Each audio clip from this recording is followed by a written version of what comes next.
Listo, perfecto. Entonces arranquemos, vale. Vamos a comenzar con una nota matemática, específicamente hablando de esta función, ¿vale?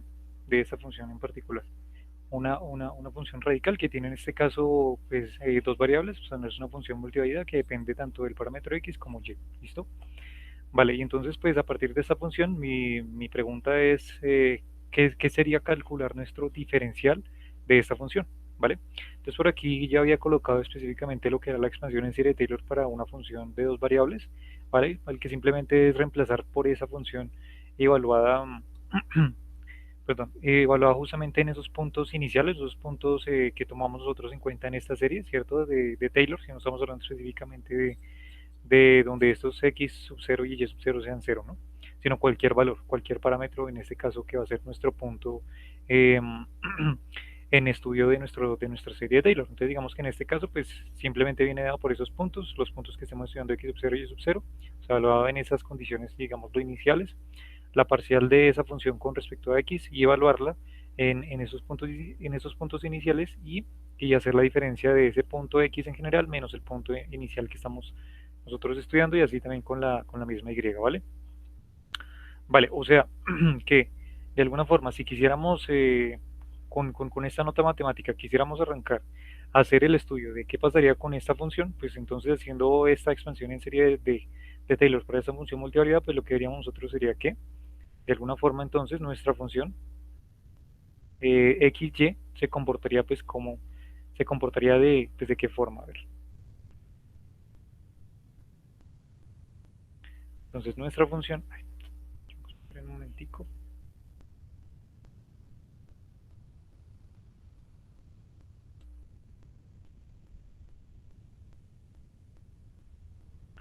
Ya.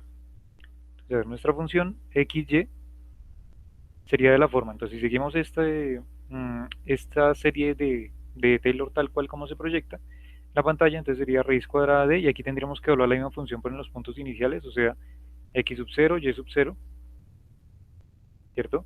Vale más, y aquí tendríamos que hacer la derivada parcial de esto con respecto a x y luego con respecto a y. Entonces, si quieren aquí lo hacemos en un momentico, entonces tendríamos parcial de f con respecto de x, o sea, parcial de raíz cuadrada de xy con respecto de x, ¿vale? O sea, que haríamos derivada externa, por tanto aquí saldría el 1 medio, ¿cierto?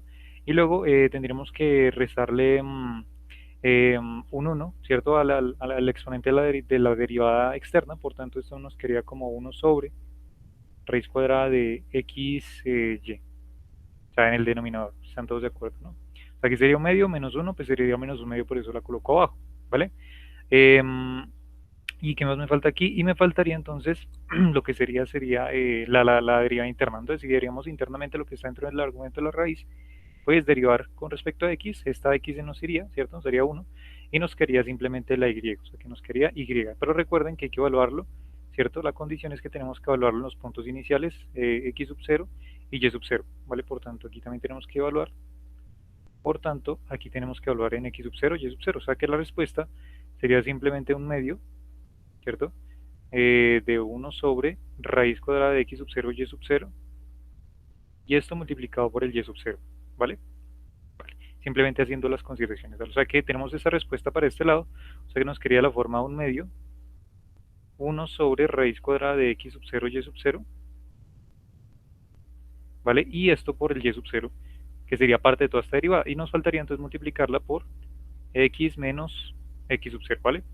Luego, si volvemos a hacer el mismo desarrollo, pero entonces para y va a aparecer exactamente lo mismo, pero entonces en vez de de un y sub 0, ¿cierto? Va a aparecer es una x sub 0. Entonces, cojo todo este pedazo un momento, ¿vale? Y entonces lo que nos quería sería exactamente lo mismo, pero entonces con el x. O sea, quedaría 1 sobre raíz cuadrada de x sub 0 y sub 0, ¿cierto? Y aquí nos quedaría entonces es x sub 0 y aquí el paréntesis pues sería entonces y menos y sub 0, ¿vale? Simplemente en expansión por serie de Taylor.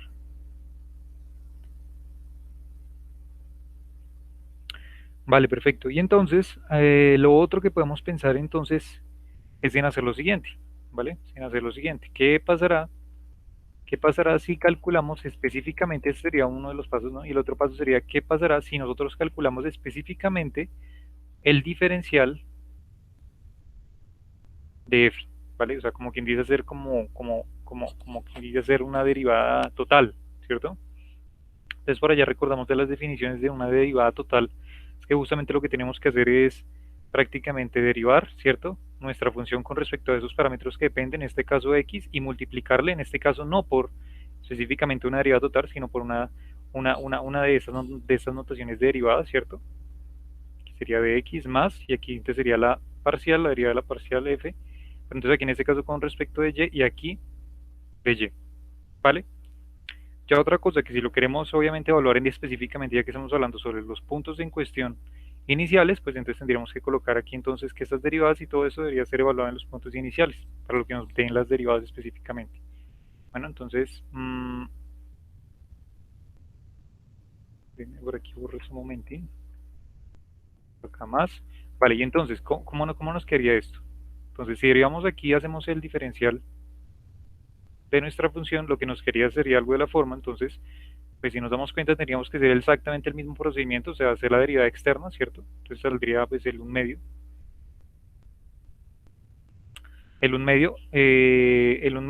y entonces aquí saldría lo mismo, 1 sobre raíz cuadrada de x, y, ¿vale? Y si quieren déjenme evaluarlo de una vez ya en los puntos iniciales, entonces x sub 0, y sub 0, ¿vale? Que sería esto, entonces lo que sería entonces el y sub 0, ¿cierto? Que sería la parte de la derivada interna, y eso multiplicado por el diferencial este de x, y luego para el otro pedazo pues exactamente lo mismo, entonces 1 medio de 1 sobre raíz cuadrada de x sub 0, y sub 0, y esto entonces sería x sub 0, y esto diferencial de y, ¿vale? Entonces nos damos cuenta que tiene relación bastante con lo que acabamos de hacer hace un momento, ¿no? O sea, con la expansión en serie de Taylor, pero específicamente hablando sobre este término, ¿vale? Solamente si se dan cuenta de esto que nos apareció exactamente lo mismo, pero entonces esta diferencia, ¿no? Este intervalo, lo llamamos ya infinitesimalmente como este diferencial, ¿vale? Y tanto para este, pues aparece este de acá, pero el resto todo se mantiene igual. Vale, listo. Y entonces me interesa trabajar con este último, ¿vale? Con este último que acabo de hacer. Entonces lo que podemos pensar es, vale, pues si se dan cuenta aquí aparece en las dos veces aparece un medio y sobre raíz cuadrada de eso, o sea que podemos decir que el diferencial de f, vamos a factorizar y eso sería, si quieren me lo factorizar completico, un medio y aquí raíz de x sub 0, y sub 0, ¿cierto? Y aquí podemos colocar entonces y sub 0, diferencial de x más x sub 0, diferencial de y, ¿vale? Bueno, listo. Y aquí lo que podemos hacer, ¿qué podemos hacer acá? Pues lo que podríamos hacer, si quieren como sugerencia es, para simplificar esto, pues podemos entonces multiplicar por un x sub 0, y sub 0, y dividimos entre un x sub 0, y sub 0, o sea, multiplicar por un 1. ¿Listo? ¿Por qué lo hago? Pues con el fin de que ya se van a dar cuenta qué va a pasar. Entonces el diferencial de esa función específicamente, nos vamos a dar cuenta que entonces aquí, al multiplicar este denominador por el denominador de acá, ya que ambos están un medio por un medio nos daba 1. O sea que en el denominador nos va a quedar este argumento del radical, pero elevado a la 1, ¿vale? Y en el numerador pues nos quedaría justamente esa raíz, o sea, nos quedaría raíz cuadrada de x sub 0, y sub 0, ¿cierto? Sobre dos veces x sub 0, y sub 0, ¿vale? Ya que ya entonces quitamos el exponente específicamente de este medio, ¿vale? Y bueno, todo el resto queda igual. Y entonces aquí lo que podemos hacer, si nos damos cuenta, es introducir este x sub 0, y sub 0 dentro de este argumento, o sea, dentro del paréntesis. Y lo que nos damos cuenta entonces es que esto va a quedar de la forma x sub 0, y sub 0 sobre 2, ¿vale? Y esto entonces adentro, como nos quería sería, si se dan cuenta, aquí, ¿qué pasaría con este x sub 0, y sub 0? Entonces, aquí para el primer término, este y sub 0 con este y sub 0, se nos van, o sea que nos va a quedar simplemente la forma 1 sobre x sub 0, diferencial de x, ¿cierto? Y para el otro, pues va a pasar lo mismo. Entonces, aquí x sub 0 se cancela con x sub 0, y lo único que nos va a quedar es el y sub 0, o sea que esto quedaría como 1 sobre y sub 0, diferencial de y, ¿vale? Listo, vale, o sea que ya tenemos prácticamente en general esta, esta definición de nuestro diferencial, de esa función específicamente, que sería entonces en resumidas cuentas pues esto mismo que está por acá.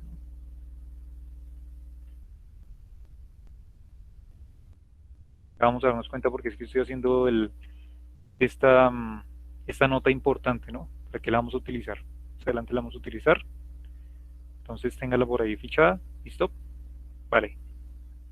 Y además, entonces, pues vamos a hacer comentarios extra diciendo, vale, pues ahí, digamos, abajo podríamos ver que, dado que nuestra condición inicial fue partir de una función que era, a ver, ¿dónde lo coloco por acá a un ladito? Uy, a ver, nuestra función inicial era de la forma x raíz de xy, ¿cierto? Esta era nuestra función original. La función multivariada que depende en este caso de dos variables, x, y, que en este caso es una función radical, ¿vale? Mi pregunta hubiera sido, ¿vale? ¿Qué pasa si entonces no se me hubiera inventado por alguna razón entonces una función multivariada, pero que hubiera dependido, por ejemplo, de tres variables, x, y, z, y que hubiera tenido la misma forma radical, o sea, x, y y z? Bueno, pues la cuestión es que de hecho no va a cambiar en absolutamente nada, va a tener la misma estructura, y por tanto hubiéramos obtenido algo más bien entonces de la forma que ese diferencial de esa función pues va a ser, si se dan cuenta aquí lo que vamos a tener es, en esta raíz son las condiciones iniciales para esos variables específicamente, o sea, mi función original evaluada en esos puntos iniciales, la que tendría aquí x sub 0, y sub 0, z sub 0, sobre 2, ¿cierto? Y aquí adentro, pues, ¿qué tendría? Pues tendría, si se dan cuenta, ya tendría, son tres componentes. Aquí tendríamos x sub 0 de x más 1 sobre y sub 0 de y más, y aquí tendríamos el otro z sub 0 de z, ¿vale? Y ahí tendríamos justamente, o sea que esto se puede generalizar, ¿vale? Y ese sería pues el caso para, pues en este caso para tres términos. Ahora la pregunta sería, ¿qué pasa si tengo n cantidad de, pues, de términos? Pues aún así lo podemos extender hasta lo que queramos, ¿sí o no? Entonces más bien elimino esta. Entonces pues vamos a dar una definición general y decir, vale, si tú tienes entonces el caso de una función cualquiera de esta forma, que tenga n cantidad de términos de variables, ¿cierto? En este caso que se están multiplicando dentro del argumento del radical, entonces el diferencial de esa función, que déjenme la colocarla entonces como la raíz cuadrada de, y ahí tendríamos, por ejemplo, x sub 1 por x sub 2 por x sub 3, puntos suspensivos, hasta x sub n, ¿vale? Entonces cualquiera que tengamos de estos tipos de funciones, con esta cantidad de n de variables, entonces lo que vamos a terminar obteniendo es que esto al fin y al cabo va a ser entonces x sub 1, x sub 2, bueno, y todo el resto, x sub n, pero entonces evaluado en las condiciones iniciales, quieren verlo así, ¿vale? Entonces, sobre 2, y entonces aquí tendríamos, pues, aquí lo que se suele colocar entonces es la sumatoria, ¿listo? Desde i igual a 1 hasta n cantidad de términos, y entonces aquí tendríamos 1 sobre, y aquí tendríamos esta suma del argumento que aparece por acá, o sea, tendríamos x sub n, y aquí diferencial de x sub i, ¿vale? Y listo, ya ahí está. Entonces esta sería de alguna forma mi forma más general de expresar justamente eso que acabé de colocar arriba, ¿vale? Bueno, sigo. Entonces, mmm,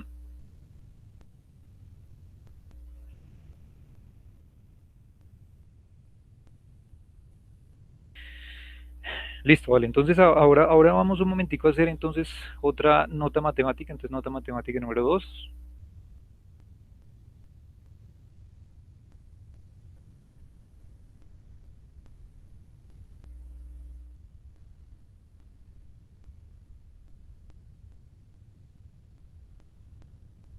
Listo. ¿Y cuál va a ser mi nota matemática número 2? Bueno, tiene que ver justamente con las matrices, ¿vale? Tiene que ver con las matrices, bueno, a ver, tiene que ver que si, por ejemplo, si consideramos una matriz simétrica, si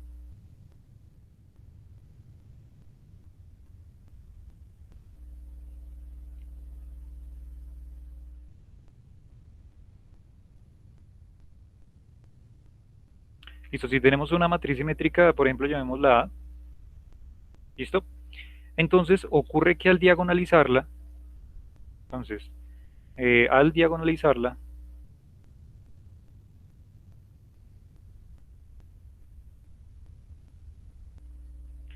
¿vale?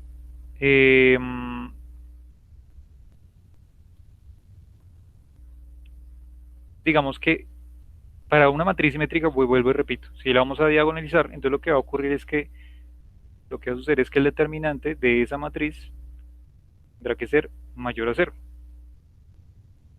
¿vale? Y pues obviamente va a existir una base y existirá entonces una base tal que, sí, inclusive ya lo hemos hablado por ahí con ciertas cositas cuando introdujimos esta relación de las matrices, ¿cierto? Para relatividad, y existirá una base luego, entonces de tal forma que al diagonalizarla, entonces tengamos una matriz, ¿cierto? Simétrica, que al diagonalizarla, entonces tengamos, por ejemplo, entonces valores, por ejemplo, lambda 1, lambda 2, puntos suspensivos hasta lambda n, ¿cierto? Esta matriz diagonal, por eso se llama diagonalizarla, ¿no? ¿Vale? Y donde todo el resto pues van a ser ceros. Aquí tendremos ceros, por acá tendremos ceros, por acá también muchos ceros, puros ceros. Solamente el único lugar donde no van a ceros van a ser justamente en la diagonal, ¿vale? Por eso son diagonalizables. Y donde de alguna forma esos valores tienen x, perdón, x sub, bueno, si cualquier valor x sub i van a pertenecer a los valores, a los conjuntos de los números reales, ¿vale? Y eso es lo que llaman justamente los valores propios, ¿vale? Los valores propios. De pronto es más familiar esto desde el punto de vista de la mecánica cuántica, ¿no? Salían por allá las matrices estas hermíticas y demás, y entonces hacíamos todo el análisis allá con mecánica cuántica, ¿no? Bueno, listo. Y entonces lo que podemos pensar es, vale, si tenemos entonces esta matriz simétrica que es diagonalizable, donde el determinante tiene que ser mayor a cero y todo esto, ¿cierto? La pregunta sería entonces el determinante de esta matriz, pues ¿cómo lo calcularíamos? ¿Cierto?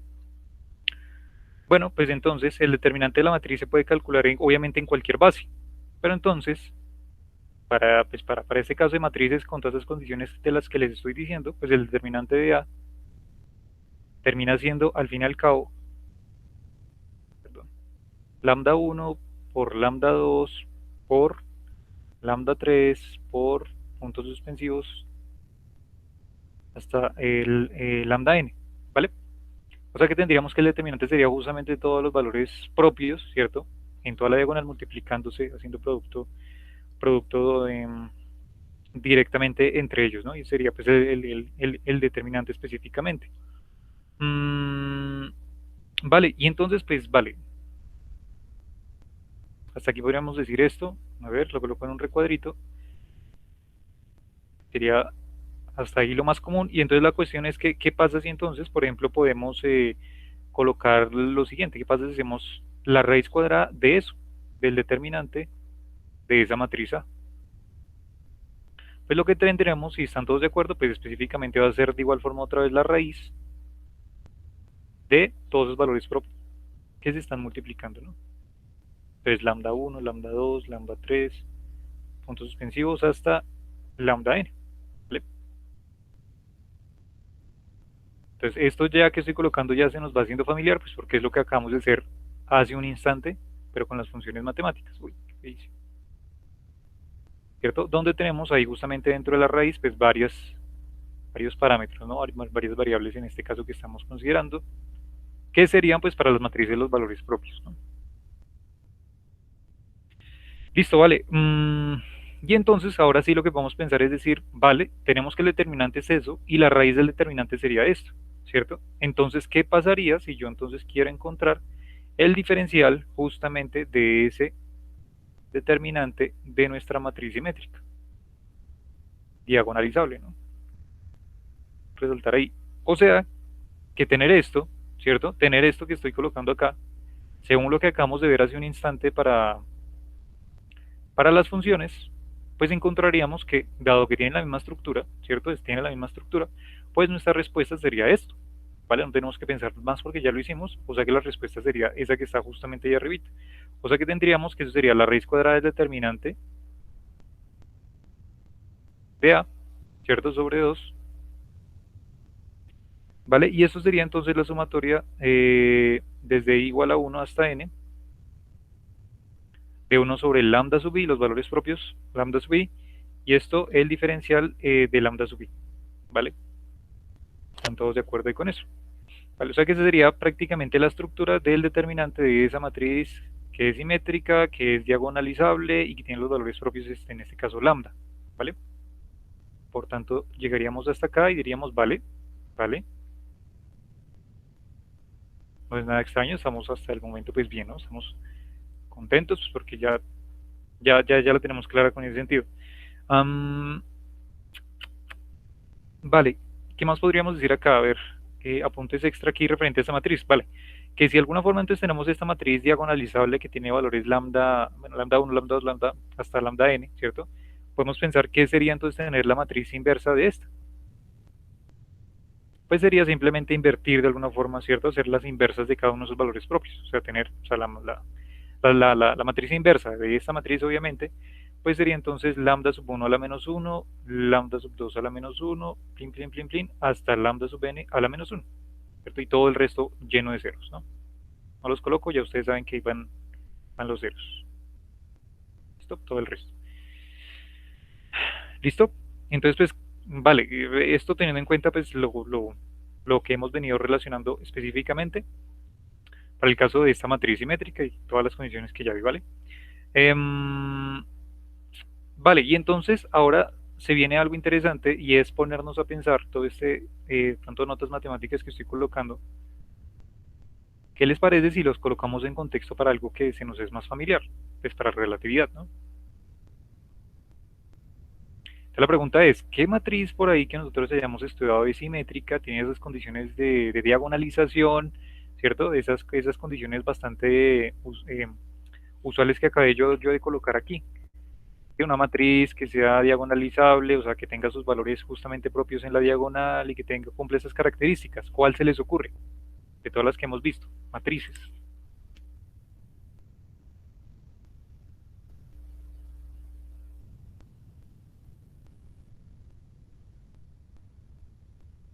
¿Qué opinan?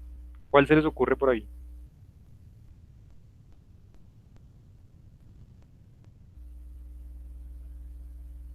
Ay, ¿qué dice? ¿Cuál se les ocurre?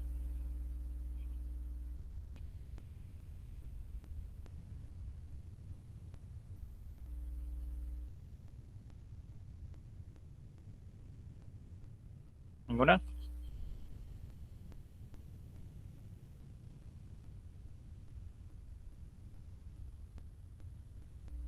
¿Ni idea, ni idea?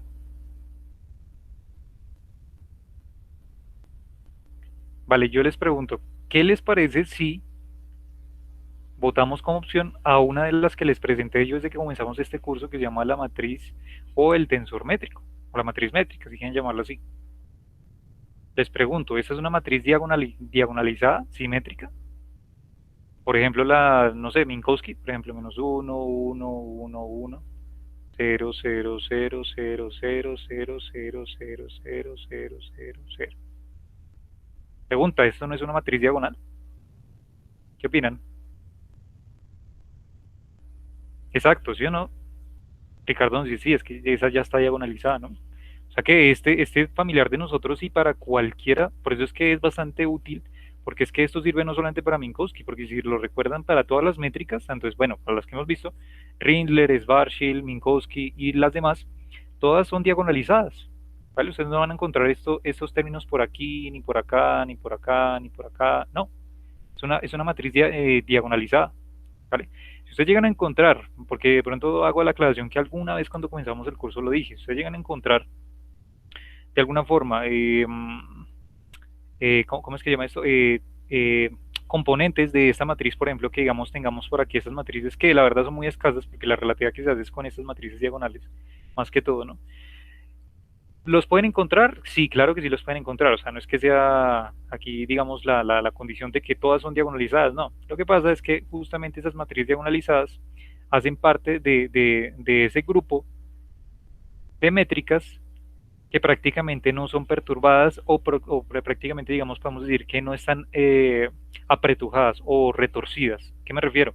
Que esos problemas prácticamente de métricas, ¿sí? De todas las métricas que hemos visto y todas las que pueden ver ustedes, eh, y las que más se trabajan sobre espacios-tiempos prácticamente que no son retorcidos. ¿A qué me refiero? Que ustedes no tienen aquí espacios-tiempos, y el típico diagramitas de este, pero digamos que no, que tuvieran algo por este estilo, digamos algo, no sé, como...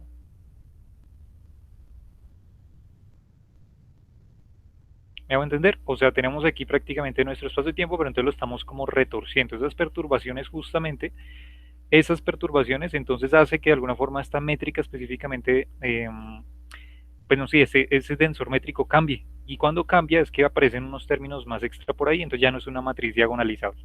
¿Vale? Pero esos son para casos realmente bastante específicos y que de hecho pues en la física que conocemos digamos como que no hay aproximaciones o consideraciones tan relevantes, por lo menos observacionalmente, que se hayan detectado teniendo en cuenta esto, ¿vale? Aunque sin embargo obviamente es un área de investigación muy seria también que se dedica pues a este estudio de esas perturbaciones digamos como generales, ¿no? Pero vale, digamos que, vuelvo y repito, la física en general, la relatividad general, la que se estudia con mayor obviamente fuerza es esta, pues porque esta es la que nos evidencia muchas cosas de las que sí hemos podido medir, ¿no? La experimentación ahí sí va de la mano con todo esto que se ha construido. Entonces aquí lo que voy es que en general, esta señora, ¿cierto? Es nuestro, ay, ¿qué dice? Nuestro tensor métrico cumple eso, ¿cierto? Esa señora sí cumple, o sea, puedes decir aquí que G mu nu cumple esa condición de que sea una matriz simétrica y diagonalizable. Diagonalizada. ¿Vale? O sea que entonces, vale, aquí ya no, entonces no coloco la Minkowski porque puede ser cualquiera que sea diagonalizable. ¿Vale? Entonces, pues, vale, digamos que, no sé, para simplificar esto, por ejemplo, ay, es lo que yo quiero aquí colocar, bueno, para evitarnos lo de la parte tensorial, que igual ustedes ya saben que es una matriz, es un, ¿qué? Un tensor, ¿no? Tensor métrico. Entonces simplemente lo voy a colocar como una G y ya, refiriéndome a que es obviamente el del tensor métrico, ¿no? Pero pues digamos que lo más usual es encontrarla como una G y claramente todo esto cumple que entonces el determinante de G tendrá que ser mayor a cero. ¿Y eso cómo lo sé? Pues porque según la definición que yo les di por acá, el determinante de una matriz diagonalizable, simétrica y todo eso es multiplicar sus valores propios, o sea, sus valores pues, diagonales, ¿no? Y pues claramente para cualquiera que hemos visto por ahí, ¿sí? Sea Minkowski, sea Schwarzschild, sea Rindler, ¿cierto? Multiplicar otros valores de la diagonal, pues nos va a dar un valor obviamente que es diferente de cero, ¿vale? O sea que sí cumple esa condición, es una matriz simétrica, es diagonalizable, o sea que cumple las condiciones. Vale, entonces, digamos, déjeme trabajar, por ejemplo, diciendo que el espacio y trabajamos en dos dimensiones aquí un momentico para simplificar.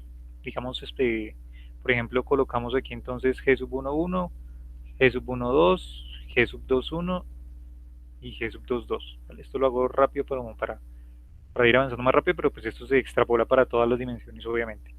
Vale, entonces, obviamente, pues tanto para nuestra métrica del espacio existirá una matriz inversa, que como ya lo discutimos, pues de alguna forma pues va a tener, bueno, nosotros lo habíamos llamado antes era subir simplemente los índices, ¿no? G sub 1, G supra 1, 1, G supra 1, 2, G supra 2, 1 y G supra 2, 2. ¿Vale? Que esto, por si acaso, para recordarles, esto nace del hecho de que nosotros hemos definido que este G sub 1 tenía todos los índices abajo, ¿sí? Y el G supra mu nu, que era la matriz inversa, pues tenía todos los índices arriba. Sus componentes eran las contravariantes. ¿Vale? Por eso lo estoy colocando así. Recuerden que esa es nuestra definición que hemos trabajado ya hace rato. ¿Vale? O sea que sería nuestra matriz inversa del tensor métrico o de la métrica. ¿Vale? Y pues prácticamente, pues podemos decir, a ver, me lo hago un poquito más abajo. ¿Cómo yo hago esto? Sí, me lo colocar un poquito más abajo. Pues esto de aquí, estas componentes, pues simplemente es dividir así como yo lo coloqué aquí arribita, ¿no? Ya que es una métrica diagonal, escoger esos valores propios de nuestra métrica original y pues dividirlos, ¿no? Entonces aquí tendríamos que esto a su vez, pues, ¿qué sería? 1 sobre la componente G sub 1, 1, o sea, de nuestra métrica original, ¿cierto? Aquí tendríamos entonces pues el 1 G sub, bueno, esperen a ver, me está parando esto, a ver ya, vale, G sub 2, 2, ¿vale? Y entonces, ahora sí, para enfatizar en que entonces vamos a trabajar en la métrica diagonalizable, o sea, la métrica diagonalizada, entonces déjenme colocar para allá para el resto de los términos 0 y 0, ya que nos vamos a enfocar en las que ya hemos venido trabajando, que es nuestra métrica diagonal, ¿no? Si quieren, ya déjenme de por sí ya eliminar todos esos términos. Simplemente lo coloca de manera general y extensa. Tendríamos 0, 0.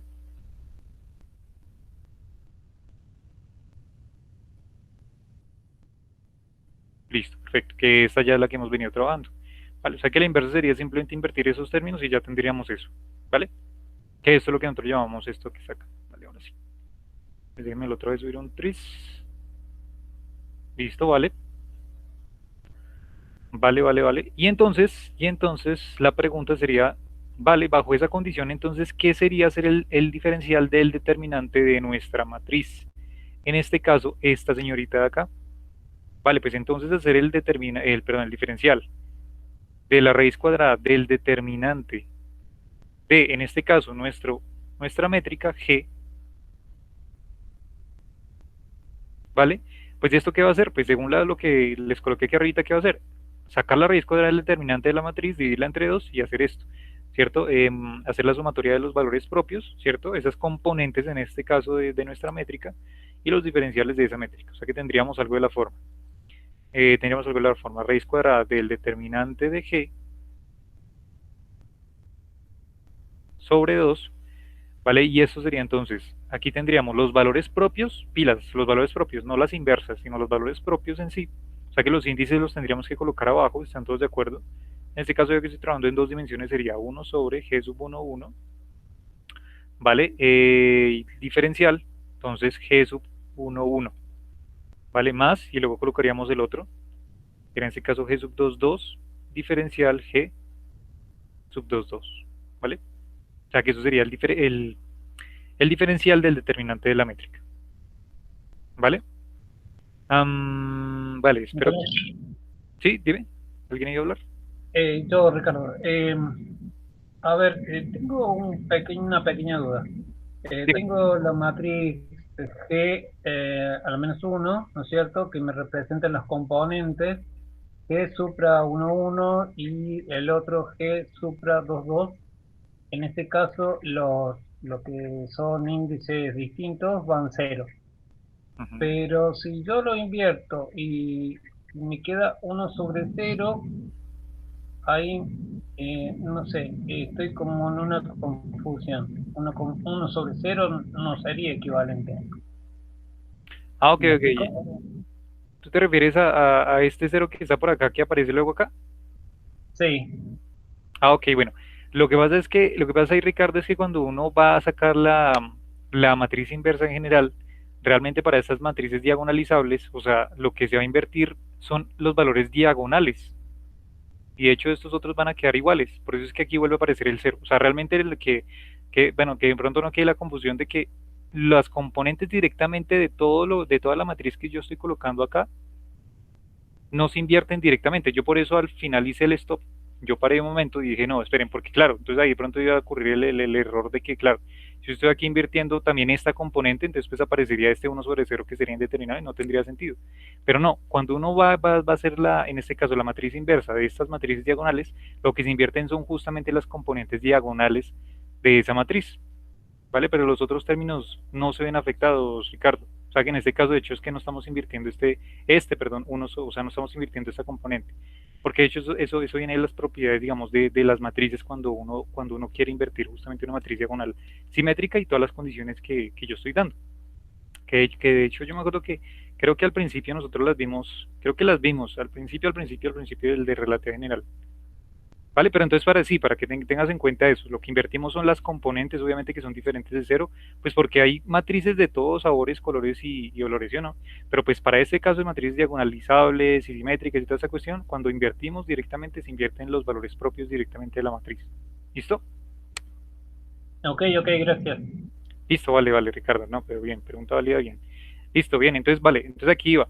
Vale, y entonces lo que nos damos cuenta aquí en esta expresión es que utilizando esa definición de aquí arribita, ¿cierto? De esta por acá arribita, bueno, a lo que llegamos es que el diferencial de la raíz cuadrada del determinante es esto, ¿vale? Pero quiero que se fijen que esto que está por acá es justamente lo que está por aquí. O sea, son las componentes de nuestra matriz inversa de G, ¿cierto? Son justamente las componentes. Y nosotros habíamos titulado, ¿cierto? A esta señora de acá y a esta señora de acá las hemos llamado entonces simplemente G supra 1, 1 y G supra 2, 2. ¿Vale? Tanto para este como para esta y esta para esta. Por eso coloqué aquí la igualdad. O sea que entonces en vez de colocar 1 sobre G sub 1, 1 y G sub 2, 2, puedo colocar G supra 1, 1 y G supra 2, 2. Aquí, para no volver a copiar, vuelvo a copiar esto mismo. Entonces, y esto, entonces, ¿cómo me quedaría? Pues esto entonces se me va, este señor se me va y nos quedaría simplemente entonces de la forma G supra 1, 1 y aquí G supra 2, 2. ¿Vale? Que serían las componentes contravariantes de la matriz.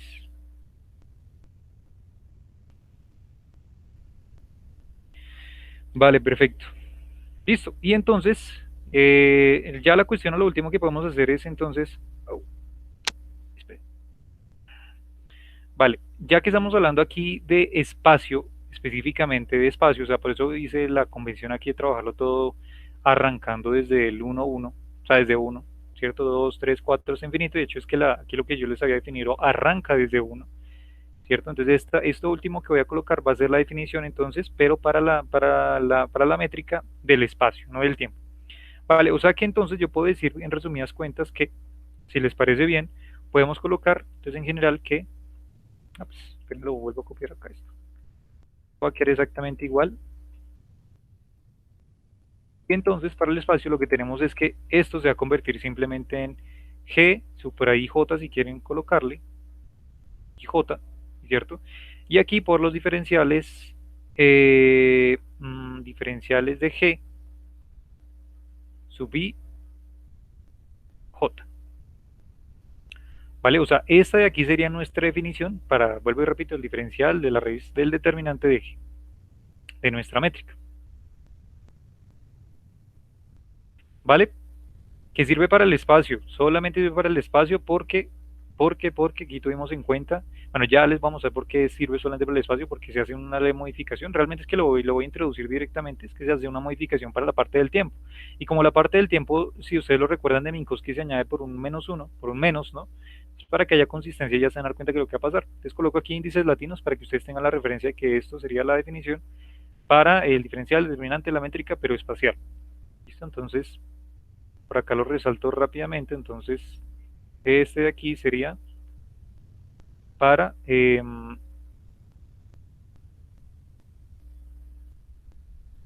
para la métrica espacial. ¿Listo? Para la métrica espacial. Vale, o sea que ya tenemos pues, prácticamente una referencia para la parte espacial de la métrica, el diferencial. Ya se van a dar cuenta porque es que estamos haciendo todo esto y porque es que va a aparecer tanto por ahí, ¿vale? Entonces, vale, y esto obviamente sirve tanto pues, para las matrices diagonalizables como para las matrices, o sea, esta definición que le estoy colocando sirve para las matrices diagonalizables. Esta que estoy colocando acá, pues sabe que hayamos arrancado desde la diagonalizable, sirve para las que lo son y para los que no lo son. O sea, si ustedes quisieran aquí meter, por ejemplo, G1, 2, ¿cierto? G1, 2, pues aquí tendríamos G1, 2, entonces podríamos aplicar toda esta definición y también podría servir para las matrices que no son diagonalizables, ¿vale? Pero esa es una extensión obviamente de otro tipo de demostración, pero les hago el anexo ahí, ya que todo arranque pues simplemente desde la matriz diagonal para que no se pierda, ¿vale? Pero se hace la extensión que sí se puede hacer para eso. Entonces, qué más por ahí se me escapa? Bueno, algo por ahí que eso se le sucede a veces en los libros es que como notación,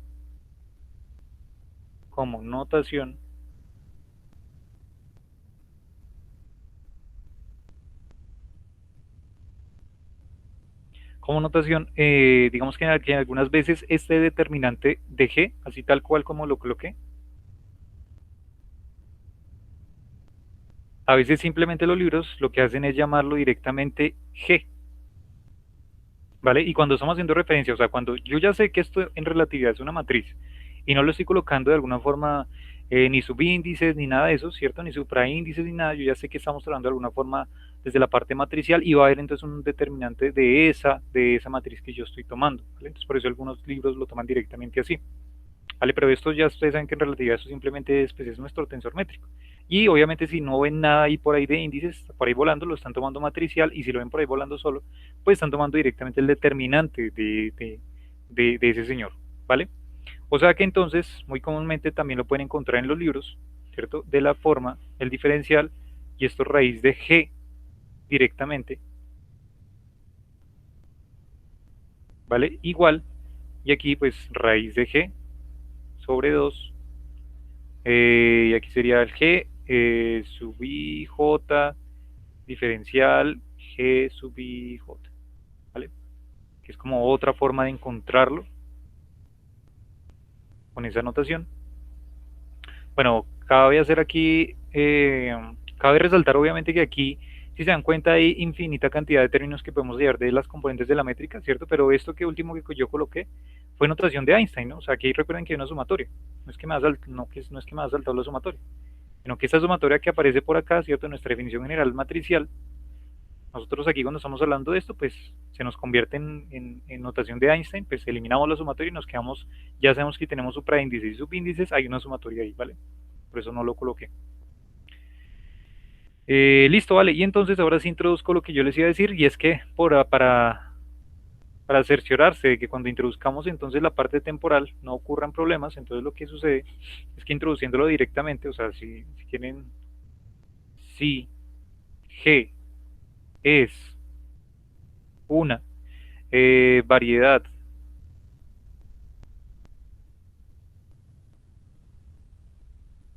espacio-temporal, o sea, de los dos sabores, entonces, eh, luego, entonces lo que va a pasar es que G va a ser menor a cero, ¿vale? Vale, bueno, listo. Por tanto, entonces, o sea, bueno, aquí de pronto lo hago como resolución del porqué. Digamos, hagamos la prueba, por ejemplo, ¿con qué? Con Minkowski. Entonces, digamos que vamos a hallar el determinante. Recuerden que eso es el determinante. Entonces, el determinante de G, supuestamente según esto que estoy colocando, es menor a cero. Pero recordamos Minkowski. Esto es menos 1, 1, 1, 1, ¿sí o no? Entonces, digamos en cuatro dimensiones. Entonces, aquí lo que tendríamos es que el determinante de G sería menos 1 por 1 por 1 por 1, ¿cierto?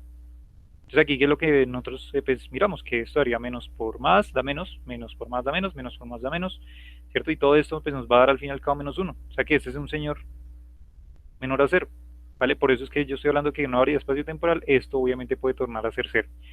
Y entonces, aquí entonces, para salvar la patria, lo que sucede obviamente, para que no nos quede, para que al fin y al cabo no nos quede, si están todos de acuerdo, si yo tengo que el determinante de aquí, obviamente esta cosa me va a dar menor a 0, ¿cierto? Digamos el caso de Minkowski, entonces tenemos menos 1, ¿cierto? Entonces, para que cuando saquemos la raíz cuadrada, porque quiero que se fijen que ahí vamos a tener la raíz cuadrada del determinante de G, que es lo que yo llamé ahí simplemente raíz de G, si esto nos está dando un valor negativo, o sea, nos quedaría un señor negativo aquí dentro de la raíz, y no queremos eso, porque entonces esto sería una raíz prácticamente, sacaríamos un número complejo y toda la cuestión, y no me interesa eso, no tendría sentido de alguna forma pues, con lo que podemos hacer. Y para eso entonces, es que para salvar la patria, entonces lo único que tenemos que hacer es, pues, si tenemos un valor negativo dentro de este determinante, pues ¿qué les parece entonces si decimos entonces más bien que la definición, cuando estamos hablando espacio-temporalmente, ¿vale? Sea entonces raíz cuadrada de menos G. Y eso salva la patria. ¿Por qué? Pues porque si aquí nos va a dar un valor negativo, ¿cierto? Pues con ese valor negativo se nos va a volver positivo. O sea, el determinante, todo lo que está aquí dentro del argumento del radical nos va a quedar positivo. ¿Vale? El determinante nos da negativo, por eso menos nos da más, y ahí tenemos entonces raíz cuadrada de algo positivo que tiene sentido, ¿vale? Entonces por eso es que esta de pronto es una de las formas de verlo un poco más por ahí, como precisas en los libros, ¿no? Ustedes, por ejemplo, ya han revisado por ahí, digamos, el Landau, se van a dar cuenta que esto aparece mucho, ¿vale? Entonces es justamente de ahí donde sale. Vale, y obviamente ya que estamos hablando aquí de una variedad espacio-temporal, entonces ya no vamos hablando solamente del espacio, entonces aquí introduciré ya directamente la notación de los índices griegos, entonces aquí sería alfa, beta, si quieren, y aquí diferencial de g sub alfa, beta. Y esta entonces sería ahora sí, sería nuestro pedacito bien construido ahora sí para la variedad espacio-temporal. Esto completica. Con signo todo ajustado. ¿Listo? Vale, vale, ¿están todos de acuerdo ahí? ¿Van bien ahí conmigo?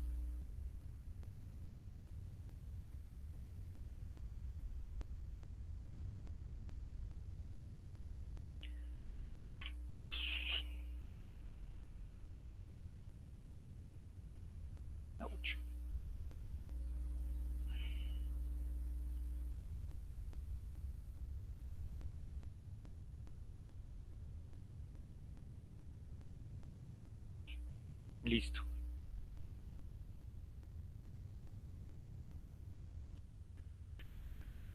Listo, entonces digamos, vale, entonces tengámoslo ahí, esta va a ser entonces ¿qué? Nuestra ecuacióncita que maravilla que por ahí vamos a utilizar en un ratito. Y entonces me voy por acá, ay, changos, perdón, me voy por acá. Y entonces ahora lo que vamos a empezar a hacer es un juego interesante. Listo, un juego con lo que ya conocemos, perdón. Entonces, un jueguito que vamos a traer a colación, un participante muy famosito que por allá hablamos mucho de él, y que son los símbolos de Christoffel.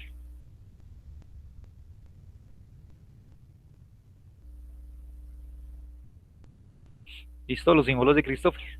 Y entonces, si ustedes lo recuerdan, nosotros hemos deducido una ecuación directamente que relaciona los símbolos de Christoffel con la métrica. Entonces, hemos dicho que estos señores factores gamma, en general, digamos, colocamos aquí alfa, coloquemos por aquí gamma, delta, si quieren. Entonces esto en general iba a ser, o sea, los podíamos calcular directamente teniendo las componentes de nuestra métrica. Entonces digamos aquí teníamos alfa, beta, colocar otro índice ahí, entonces aquí teníamos la parcial gamma, y esto g beta delta, más, ven ustedes ahí de pronto los apuntes que hayan tenido, ustedes pueden ahí cambiar los índices, recuerden que no hay problema con tal que sean índices mudos, ¿no? Aquí tendríamos beta gamma, y aquí tendríamos entonces parcial beta gamma delta, ¿listo? Vale, colocar aquí los índices que estoy colocando específicamente. A ver, veo aquí que todo esté bien, beta. Rectifico aquí un segundín, si ahí está bien, listo. Vale, entonces habíamos dicho que estos eran los símbolos de Christoffel, ¿no? Estos eran los símbolos de Christoffel y esa era la ecuación que hemos llegado relacionando los tensores métricos, ¿vale? Y entonces ahora les propongo qué pasaría, bueno, vamos a hacer un jueguito, ¿no? ¿Qué pasaría si, entonces vamos a, por ejemplo, a tomar que alfa, yo lo voy a renombrar, ser índice mu, lo renombro por ejemplo como mu, voy a llamar también a gamma como mu, y por último voy a llamar a delta como nu. ¿Listo? Voy a hacer ese renombramiento y lo voy a aplicar directamente aquí a nuestro símbolo de Christoffel. Entonces, ¿qué pasa si hago eso? Entonces lo que tendríamos es que aquí aparecería el símbolo de Christoffel, aparecería mu, aquí aparecería mu, ¿cierto? El gamma y el alfa se vuelven mu, y el delta se nos vuelve nu. ¿Listo? Aquí tendríamos entonces un medio de g, y aquí el alfa, recuerden que lo cambiamos por mu, entonces aquí aparecería mu y la beta la dejamos intacta, beta. Entonces aquí tendríamos parcial, y aquí tendríamos entonces gamma se nos volvió mu, g, y aquí aparecería beta, y delta se nos volvió nu, ¿cierto? Listo, más parcial, delta es nu, g, beta y gamma es mu. Listo, menos parcial beta, y aquí tendríamos entonces g, gamma que es mu, y delta que es nu. Se me está yendo como para abajo, ¿cierto? Un poquito. Eso. Bueno, vale. Listo, perfecto, vale, vale. Estamos haciendo como un juego, ¿no? Vamos a hacer el juego de hacer estos cambios variables. Si se dan cuenta, estamos tomando dos de los índices del símbolo de Christoffel iguales, alfa y gamma. ¿Vale? Ese es nuestro juego hasta el momento. Listo, vale. Y entonces ahora lo que yo voy a pretender hacer aquí es, voy a introducir este señor que está por aquí, lo voy a introducir dentro del paréntesis, ¿vale? O sea, este que está factorizado lo voy a introducir por distributiva. Y pues si lo introduzco nos quedaría prácticamente todo igual. Esperen, más bien vuelvo a copiar todo esto. Uy, perdón. A ver, quedaría esto. Y aquí entonces abriríamos paréntesis y nos quedaría entonces este señor por este señor.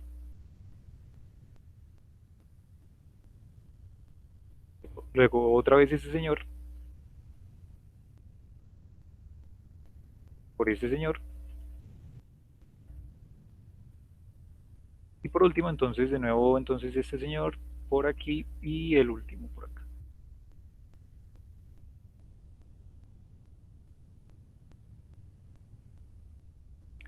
Listo, o sea que tendríamos aquí el más y el menos. ¿Vale? Simplemente, vuelvo y repito, estamos jugando aquí con los símbolos de Christoffel, con los índices, y acabé de introducir este señor aquí en distributivo, pues por acá.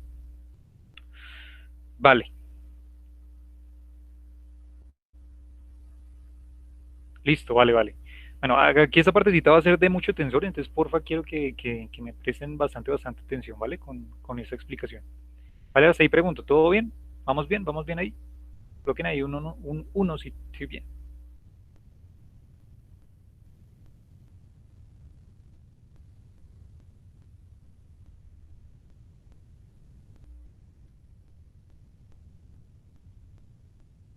Listo, perfecto. Vale, bien. Listo, entonces ahora vamos a seguir jugando con esta cuestión, ¿vale?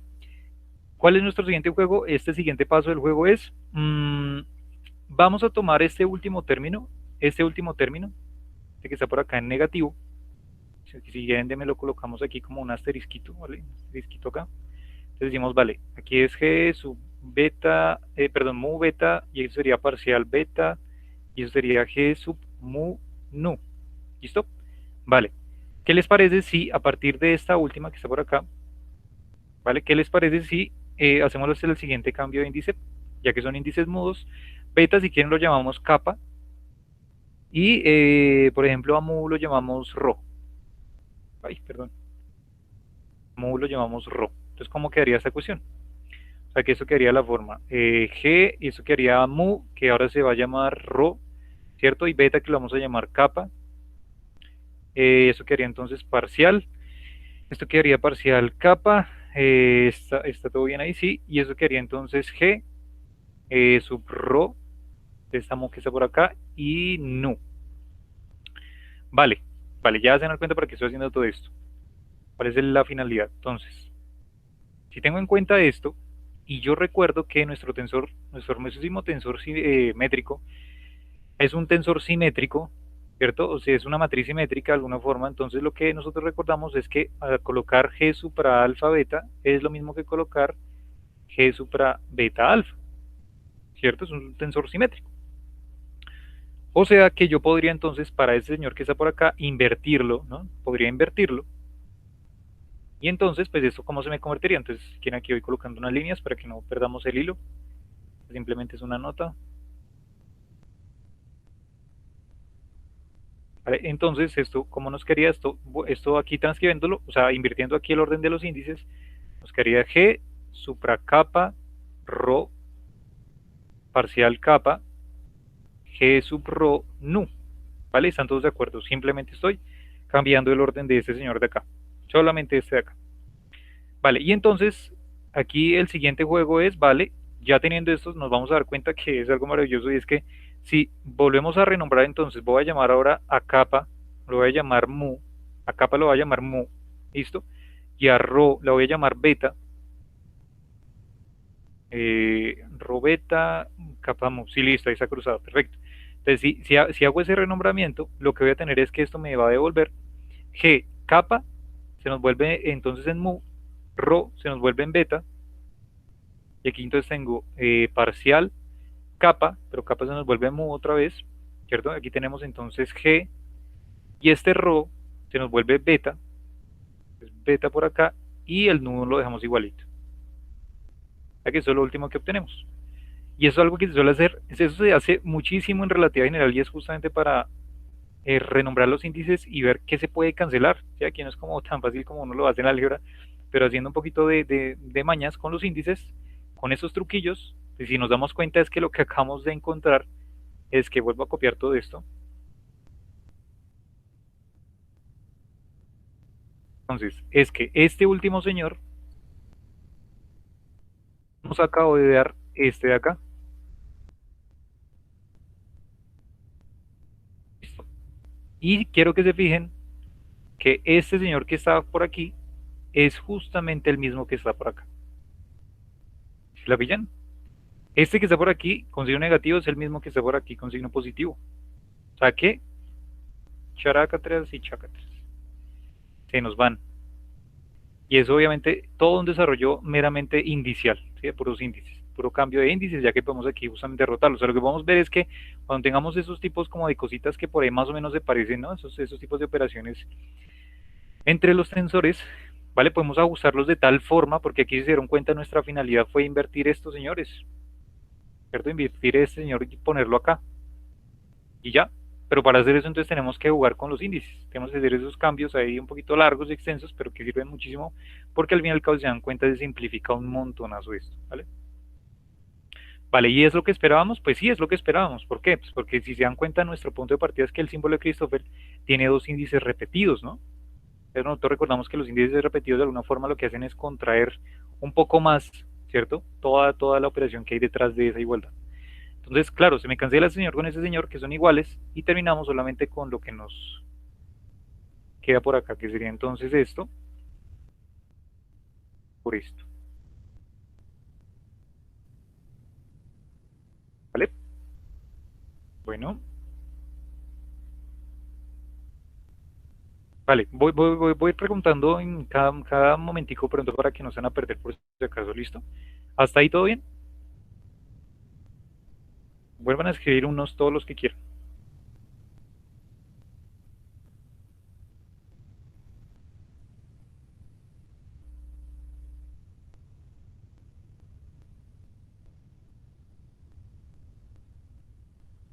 Sí, pero no estoy convencido.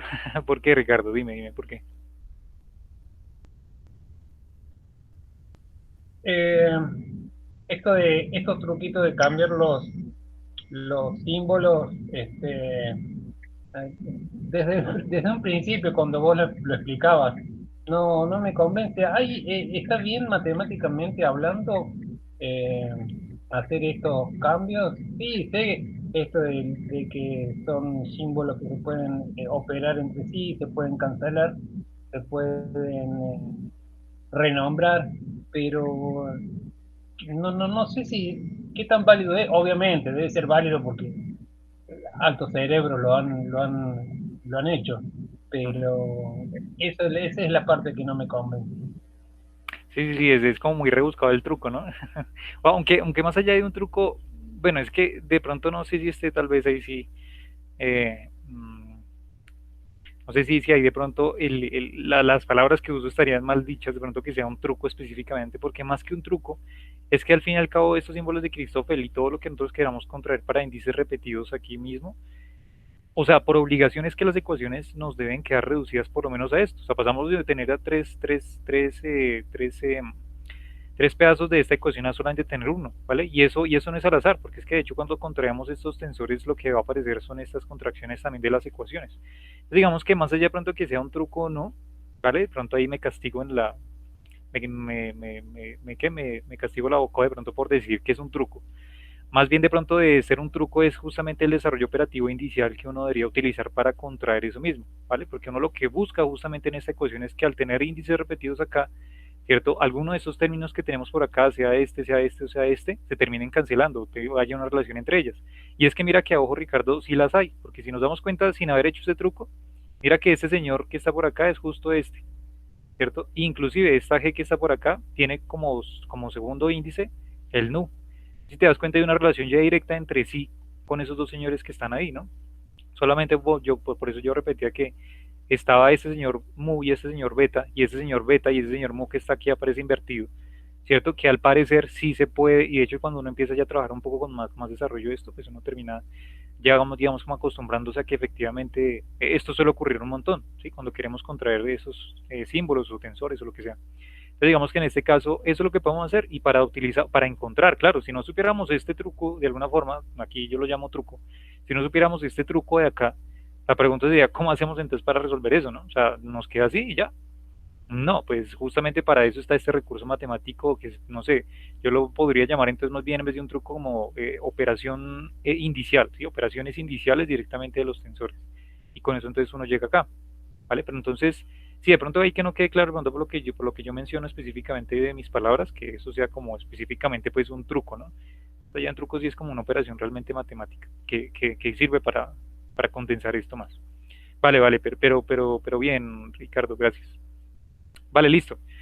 Entonces nos quedamos con ese pedacito de acá, ¿vale? Y pues digamos que pues ya que de pronto algunos libros lo toman específicamente, bueno, voy aquí como a hacerle un poquito más como de imagen a este señor de acá. Y es que si se dan cuenta que aparece primero G supra mu beta, y aquí aparece G sub beta mu, o sea, al revés. Pero pues por la simetría que hay de los tensores métricos, pues puedo invertir cualquiera de los dos para que nos quede la misma forma, o sea, podría colocar si quieren, digamos mu nu, y eso quería entonces un medio de G mu beta parcial nu, y entonces aquí podría invertir este pues para que nos quede en el mismo orden, ¿sí? Que es como otra forma de dejarlo un poco más como bonita, y ya, esto realmente es como algo bonita ya, es la misma cosa. ¿Listo? Vale. Eh,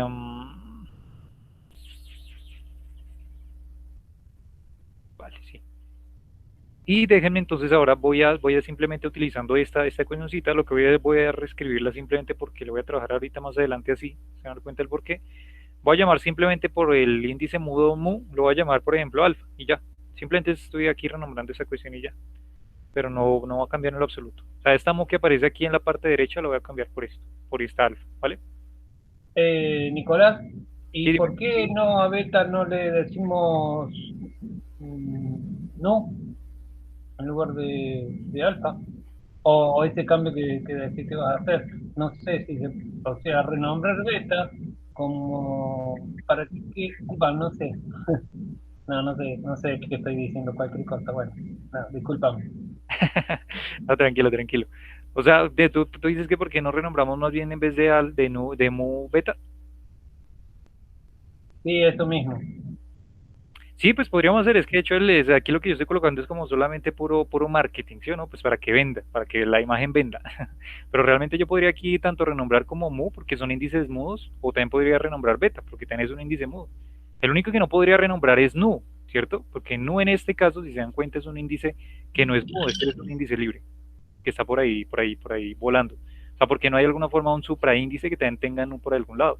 Pero sí puedo renombrar tanto mu como mu, si yo quiero, ¿no? Si quiero hacerle marketing, o si quiero también renombrar la beta, también lo puedo renombrar, la que yo quiera, realmente los dos están bien. No hay como preferencia, simplemente yo lo hago es como porque yo tengo, digamos, como que los cálculos así desarrollados, para yo no perderme, digamos, en la escritura que yo tengo. Es por lo que yo tengo, ¿no? Realmente no es porque sea así. Entonces uno dice lo que ustedes quieran, ¿vale? Que eso claro. Vale, entonces digamos que yo que sé, aquí yo quiero llamar a mu entonces alfa. Entonces, ¿vale? Entonces con esa notación quería el símbolo de Christoffel, mu, nu. Entonces aquí quería un medio, y esto quería entonces G, alfa, beta, y esto parcial nu, y esto G, alfa, beta. Es que digamos que es como otra forma de dejarlo, pues por lo que uno arranca en el abecedario en el abecedario griego, entonces alfa, beta, gamma y así, pues para hablarlo como en orden, ¿no? Bueno, pues simplemente una forma de dejarlo y ya. Entonces porque yo quiero, ¿no? Vuelvo y repito, eso es porque yo quiero.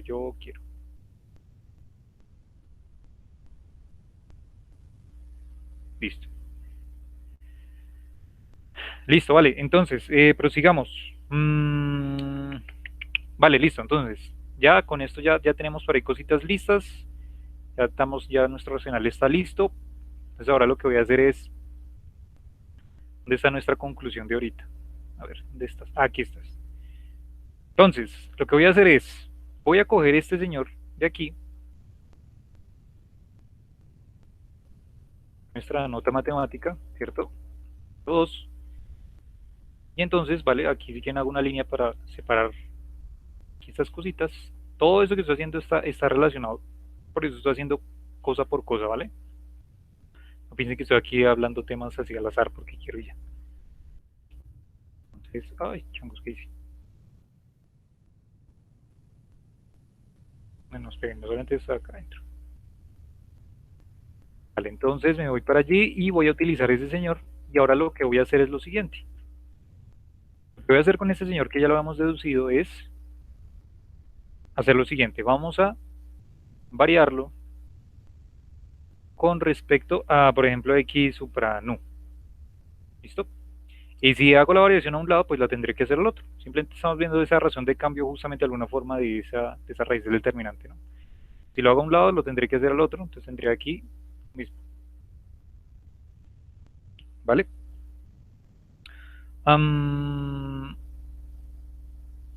Y obviamente, pues esto en consideración, pues que como esto es una razón de cambio y estamos hablando aquí en todo momento, podemos decir indirectamente de derivadas, ¿no? Obviamente esto serviría, estas aproximaciones servirían, digamos, como para pequeñas variaciones, ¿sí? O sea, digamos, eso, todo esto que estoy colocando aquí de esto es diferencial, y de alguna forma para las pequeñas variaciones, como nuestras derivadas nos enseñaron, ¿no?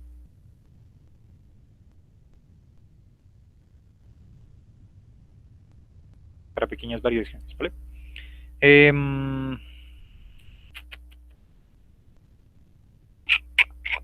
A ver, ¿cómo dejo esto yo? A ver, ¿cómo es que lo tengo acá arriba?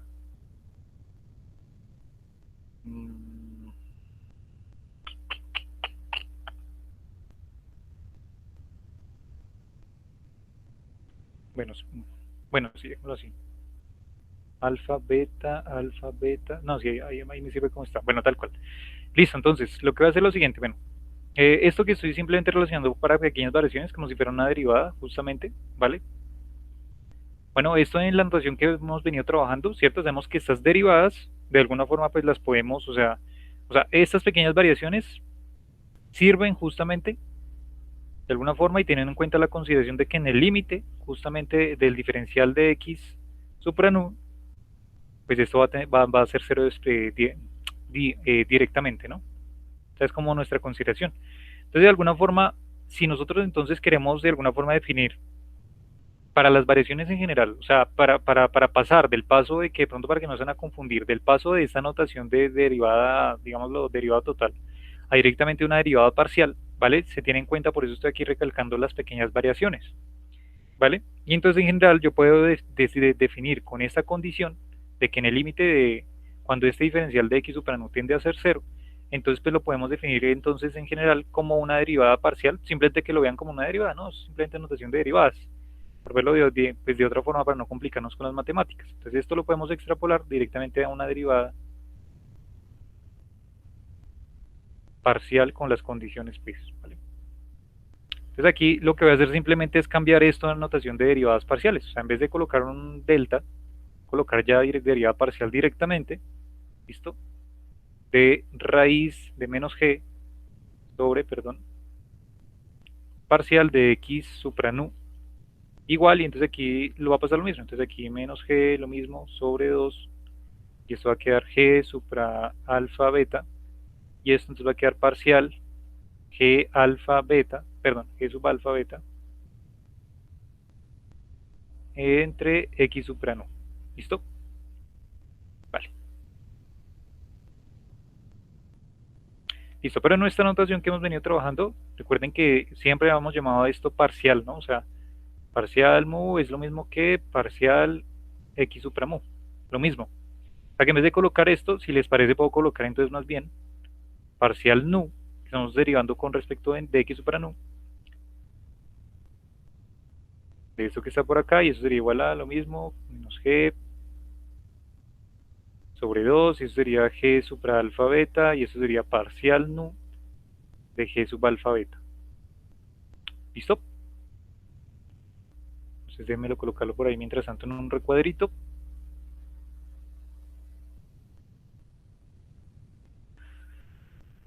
Listo, vale, vale. Entonces, bueno, listo. Yo sé que pronto al principio va a ser confuso y como que, Nicolás, ¿qué está haciendo? No, no estamos entendiendo nada, no sé para dónde va. Pero no se preocupen, que ya justamente eso es lo que vamos a relacionar con todo esto que estamos haciendo. Porque es que esto va a aparecer, todo esto les voy anticipando, todo esto va a aparecer. Estas definiciones del menos g y la determinante y todo eso aparecen cuando vamos a construir la acción, la famosísima acción de campo de Einstein-Hilbert, para definir las ecuaciones de campo de Einstein. ¿Vale? Por eso es importante primero entender todo esto. Vale, a ver, entonces, déjenme aquí hacer un momento una cosa, y es que voy a pasar, en ese momento voy a pasar esta raíz de menos g, esta raíz que está aquí a la parte derecha de la ecuación, voy a pasarla a dividir al otro lado. Quería 1 sobre raíz de menos g, y eso quería parcial nu de esto, quería un medio de g alfa beta parcial nu g alfa beta. Vale, vale. Listo, listo. A ver, listo, perfectísimo.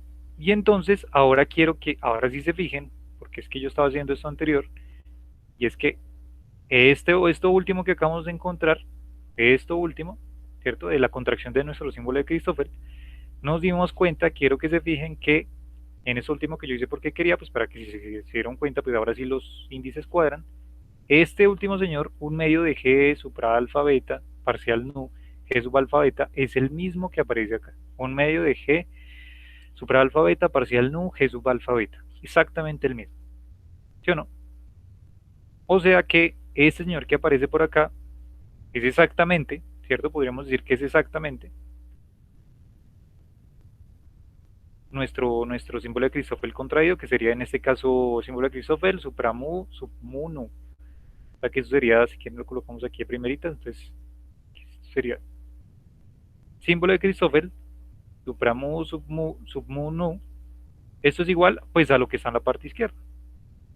O sea que una de las formas de dejar nuestro símbolo de Christoffel, en este caso contraído, ¿cierto? Aparte de las componentes de nuestro tensor métrico, es también a partir del determinante de la métrica. Pues en este caso para el caso simplificado de los índices contraídos, ¿no?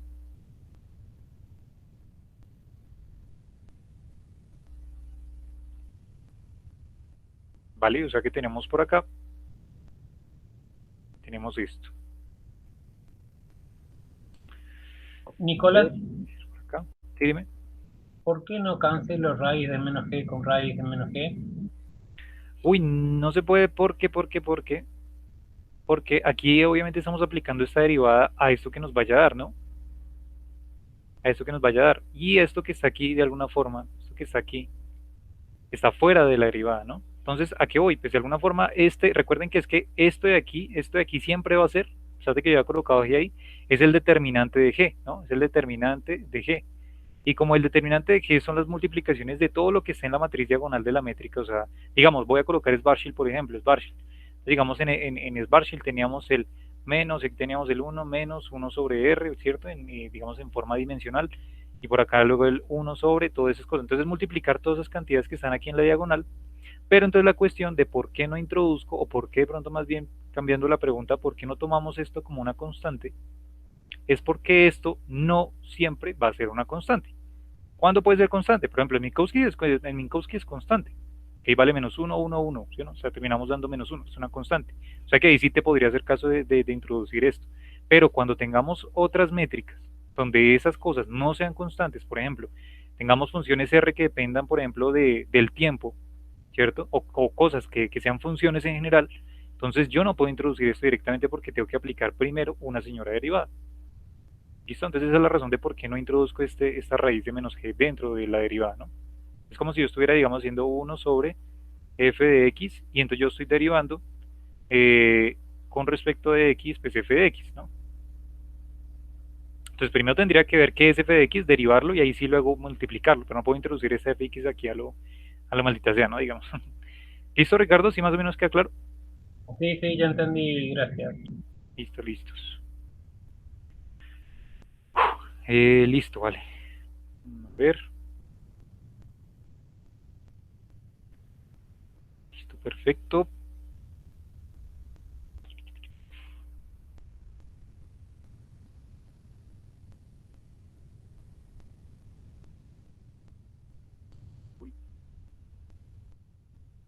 Listo, preguntas. ¿Qué tal hasta ahí? ¿Vamos bien? ¿Vamos bien? Ay, esperen, descanso un poquito.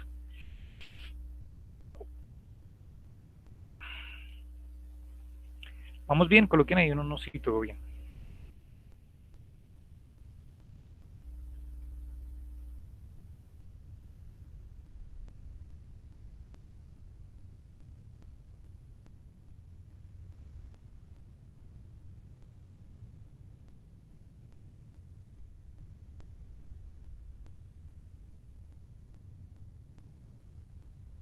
Listo, listo.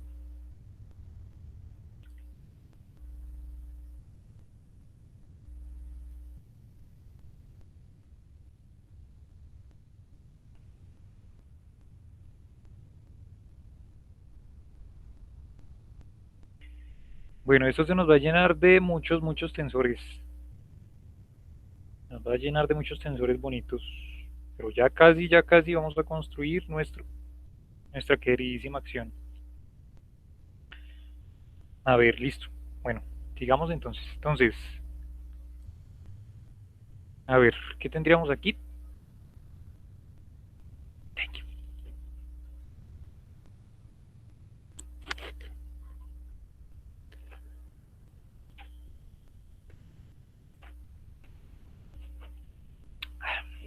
Perdón. Listo, entonces ahora, vale, ya tenemos esto. A ver, bajo por aquí un momento. Listo, ahora otra. Recorderis número 2, número 3, no, no sé, número 4, número 5, no sé cuál estamos ya. Entonces, recorderis número yo no sé cuántos. Nuestro queridísimo tensor de Riemann. Entonces, nuestro tensor de Riemann lo hemos dicho que era colocar aquí unos índices rho, sigma, mu y nu. Voy a colocar esos tres. Entonces, hemos definido el tensor de Riemann relacionado con los símbolos de Christoffel, que era la parcial mu, eh, símbolo de Christoffel, rho, nu, sigma. ¿Listo? Por un lado. Entonces tenemos menos parcial nu, símbolo de Christoffel, rho, nu, sigma. Vale, perfecto. Más la multiplicación de los símbolos de Christoffel, que es mu, lambda, si quieren aquí por colocar otro índice mudo, rho, y entonces aquí tendríamos símbolo de Christoffel, y aquí entonces el lambda, que aparece por acá, es de índice mudo, y aquí nu, sigma. Y por último estaba el menos, símbolo de Christoffel, rho, nu, lambda, símbolo de Christoffel, lambda, mu y sigma. Listo, vale. Esa era nuestra definición prácticamente de nuestro tensor de Riemann, ¿no? Que está relacionado justamente con los símbolos de Christoffel y demás, vale. Y habíamos dicho también, además, de que para el tensor de Ricci, este era el tensor de Riemann, ¿no? Entonces nuestro tensor,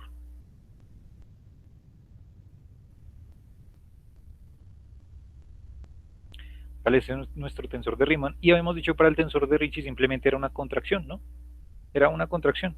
Entonces, digamos que, no sé, por ejemplo, que R, digamos, sub, sigma nu era simplemente la contracción de nuestro tensor de Riemann cuando colocábamos el supraíndice igual a este que está en la mitad, o sea, quería sigma mu nu.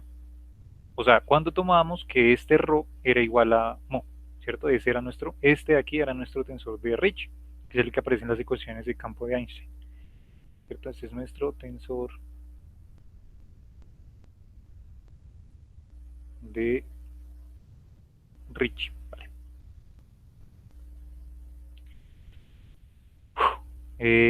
Vale, entonces por acá tenemos tensor de Riemann, tensor de Ricci. ¿vale? Y si tenemos en cuenta a estos dos señores, pues lo que encontraríamos sería pues que entonces nuestro tensor de Ricci, ¿qué forma tendría?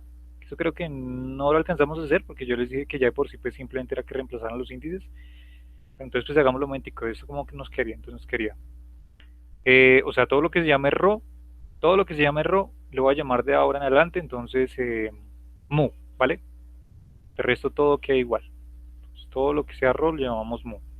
Entonces sería mu, nu, sigma, ¿vale? Mu, nu, sigma, menos parcial nu, símbolo de Christoffel, otra vez aquí aparece el mu, aparecería el mu sigma, por acá aparecería entonces más, rho de nuevo, por acá mu, por acá mu, por acá lambda, por acá el símbolo de Christoffel, por acá lambda, por acá entonces nu, sigma, menos símbolo de Christoffel, mu, por el rho, nu, lambda, símbolo de Christoffel, lambda, mu, sigma.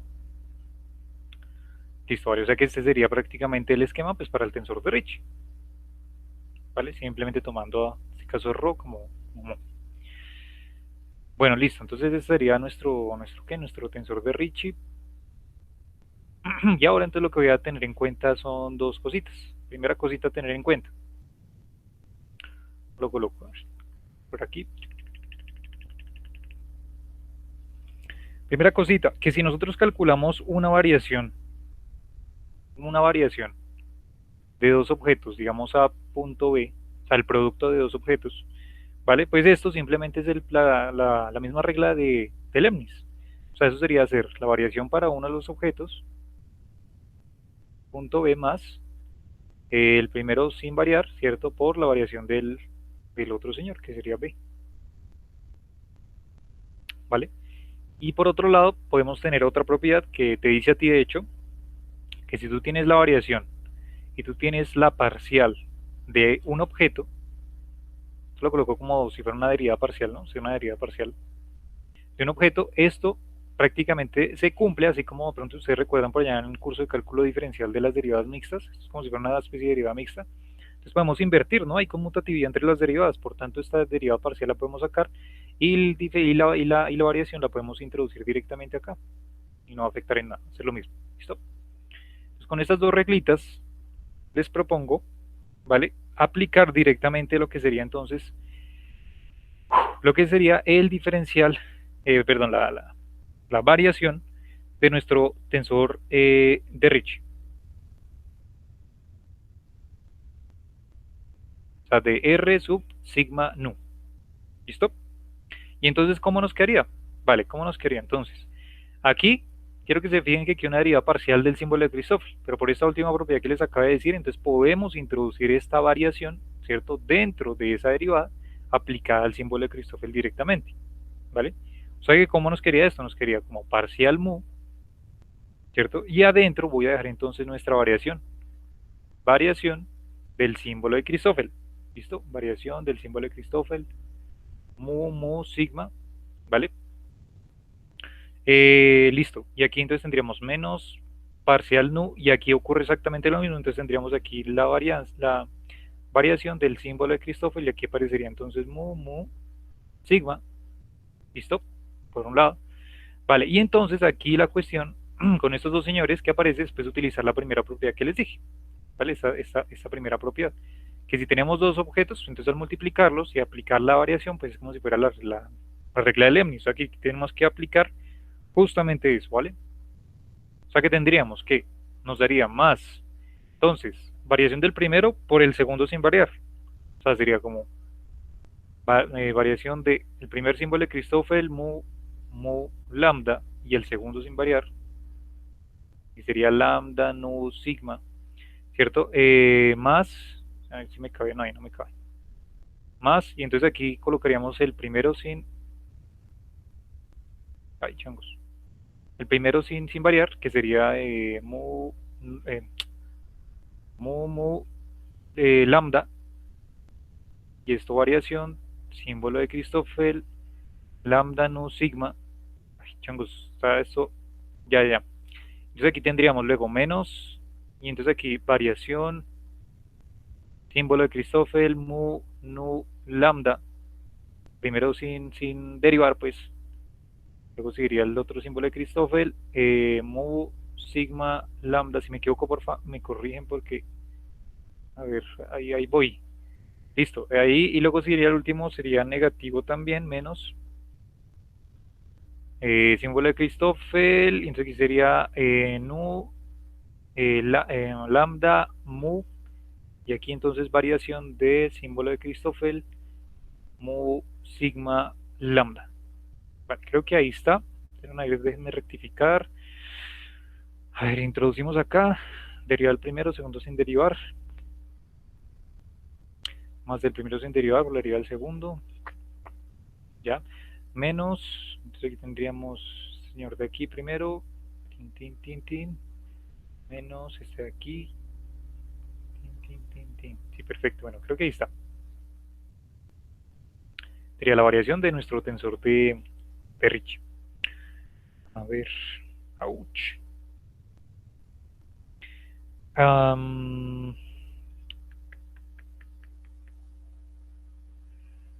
A ver, ¿qué hay por aquí que no se me escape?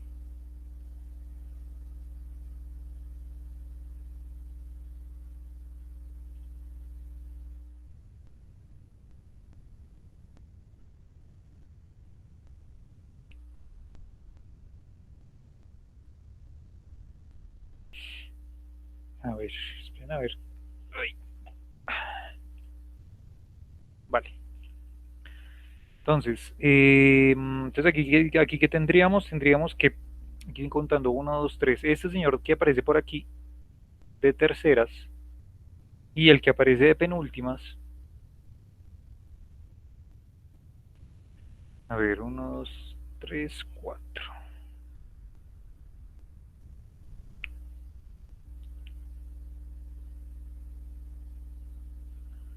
Aquí este señor último, a ver, ¿dónde está? Lambda, lambda, mu, nu, sigma, sigma, mu, lambda, mu, nu, lambda.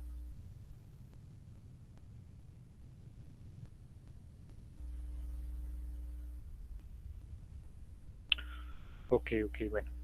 Listo, entonces, esos últimos señores, esos dos que estoy señalando, simplemente lo que voy a hacer es, para hacer los cálculos más sencillos, ya se van a dar cuenta del por qué, voy a invertirlos, o sea, conmutativamente. O sea, este señor de aquí, ¿vale? Primero voy a dejar el símbolo de Christopher y luego la variación, y aquí igual, ¿vale? Entonces lo voy a hacer aquí directamente para no volver a copiar todo. Entonces, colocar ese señor de segundas, eso, que nos quede en orden. ¿Por qué lo coloco así? Pues porque si se dan cuenta nos quedó aquí símbolo de Christoffel, variación, símbolo de Christoffel, variación, símbolo de Christoffel, variación. Con este hago lo mismo.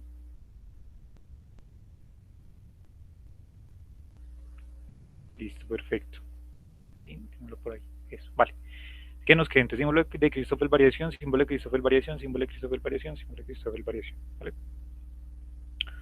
Vale, y entonces la cuestión aquí es algo interesante y es una nota, y es que específicamente, ustedes recuerdan que una de las cosas que yo enfaticé bastante cuando estuvimos viendo los símbolos de Christoffel, es que en sí el símbolo de Christoffel no es un tensor,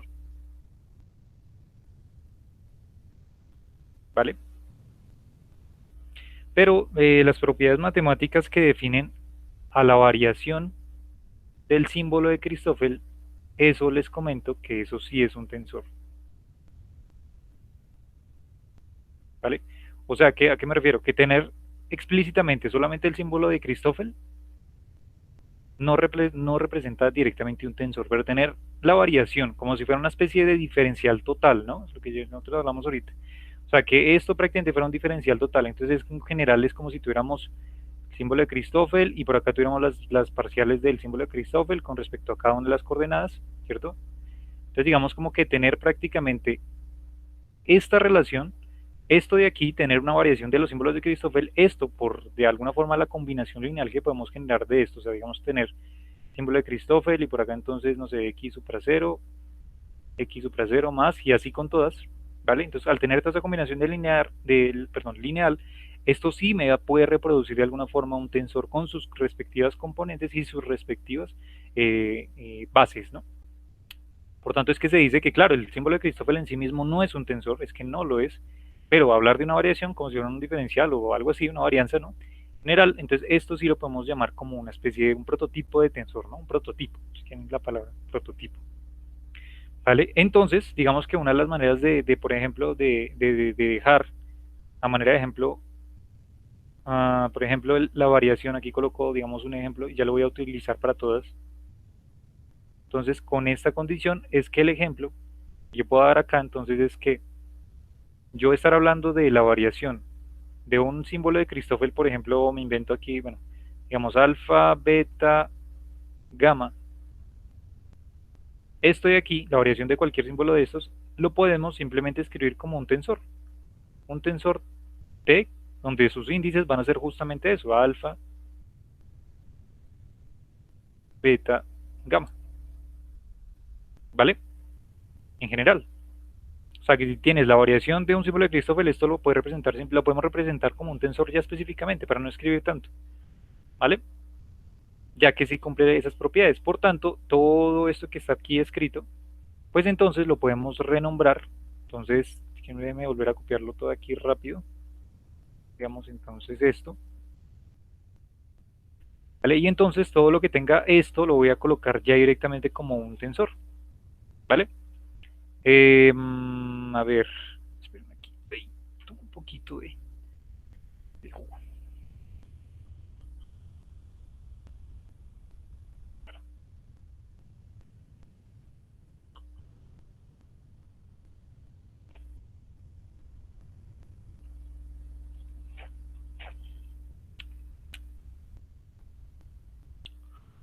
Yo quería mirar aquí una cosita arriba antes de continuar. A ver. Y me estoy dando cuenta que la embarré en un valor nomás, en uno menos mal, en un índice.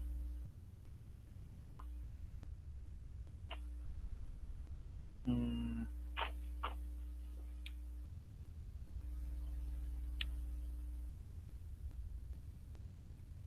espérenme un segundín.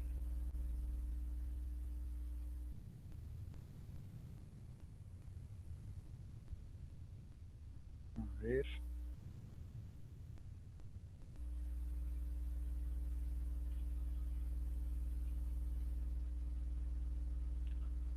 Si todo está bien, exceptuando este primero. Este primero se me fue un índice mal. Fue este de aquí, este de aquí. Esperen, lo señalo para que lo miren. Este de aquí. Que ahí no es un mu, sino es un nu. Es este que está acá. Que es mu, nu, sigma. Mu, nu, sigma. El resto sí está bien. Mu, mu, sigma, sí está bien. Pues el que se me fue. Entonces lo borro un momentico y lo cambio por lo que es un nu.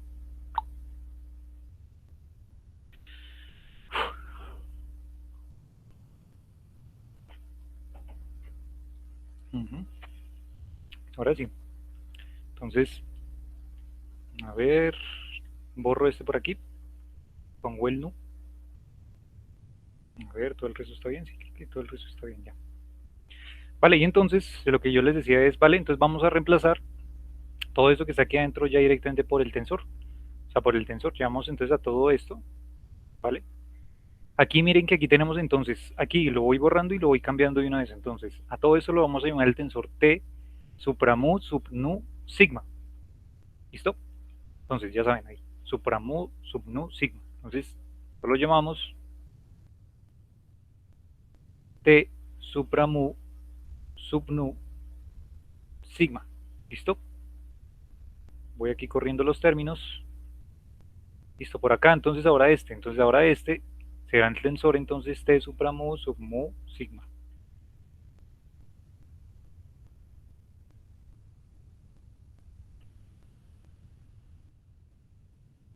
Ya T, subo esto un poquitín por acá para ver bien. T supramu sub mu sigma. ¿Listo? Más, ¿qué seguiría el más? Este señor me queda igual. Y este de aquí entonces lo cambio también. Listo, entonces me quedaría mu mu lambda.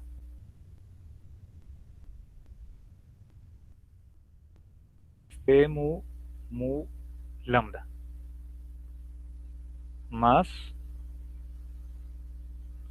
Listo, y aquí entonces tendríamos lambda nu sigma, lambda nu sigma, lambda nu sigma. Es, uy, lambda nu sigma.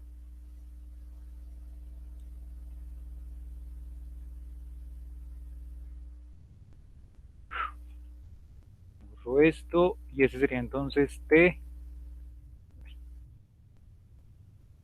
Y aquí sería entonces mu nu lambda. Mu nu lambda, sí, está bien. Listo. Y por último, entonces nos quedaríamos con, por aquí, a ver, entonces sería lambda mu sigma. Easy.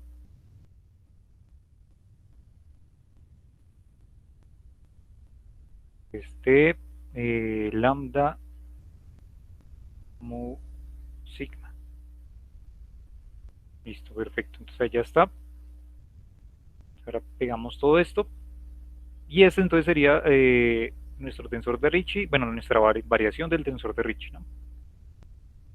Listo, ya ahora sí con esta reescritura de forma tensorial, ¿no? Listo, perfecto. Vale, espero que no se van perdiendo ahí. No se van perdiendo ahí. Dudas que tengan, vanlas haciendo de una vez, ¿vale? Entonces déjenme colocar esto ya en un cuadrito. Mientras tanto,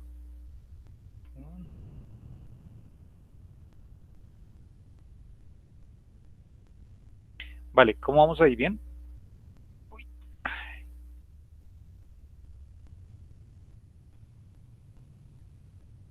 Esto, la variación del tensor de Ricci vendría siendo que Esto ya más adelante lo vamos a poner en contexto cuando veamos la acción, ¿vale?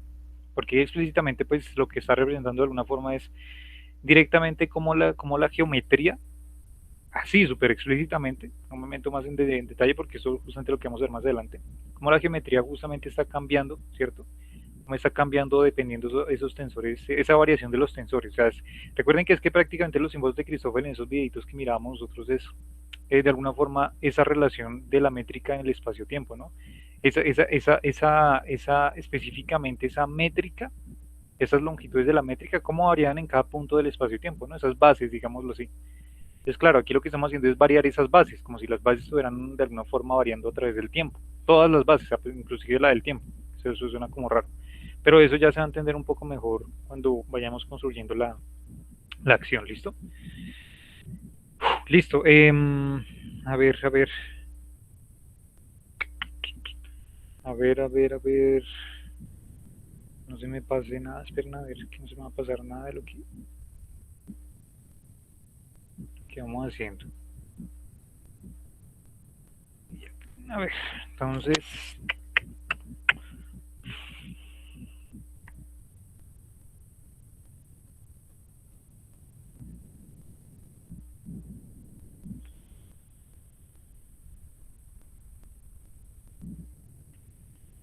Mmm,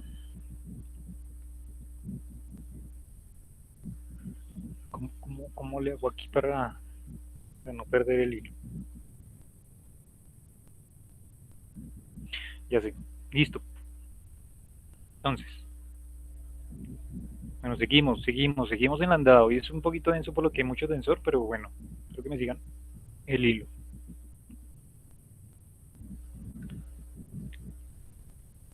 Listo, vale. Entonces, ¿será que lo hago acá? Lo hago en otro ya. Ahí creo que voy a abrir otro paint. Que ya me va a acabar.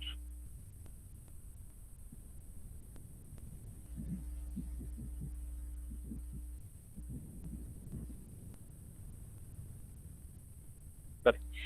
Entonces, vale, ¿qué es lo que voy a hacer aquí? Rápidamente hacer el recorderis de lo que significaba la derivada covariante de un tensor. ¿Listo?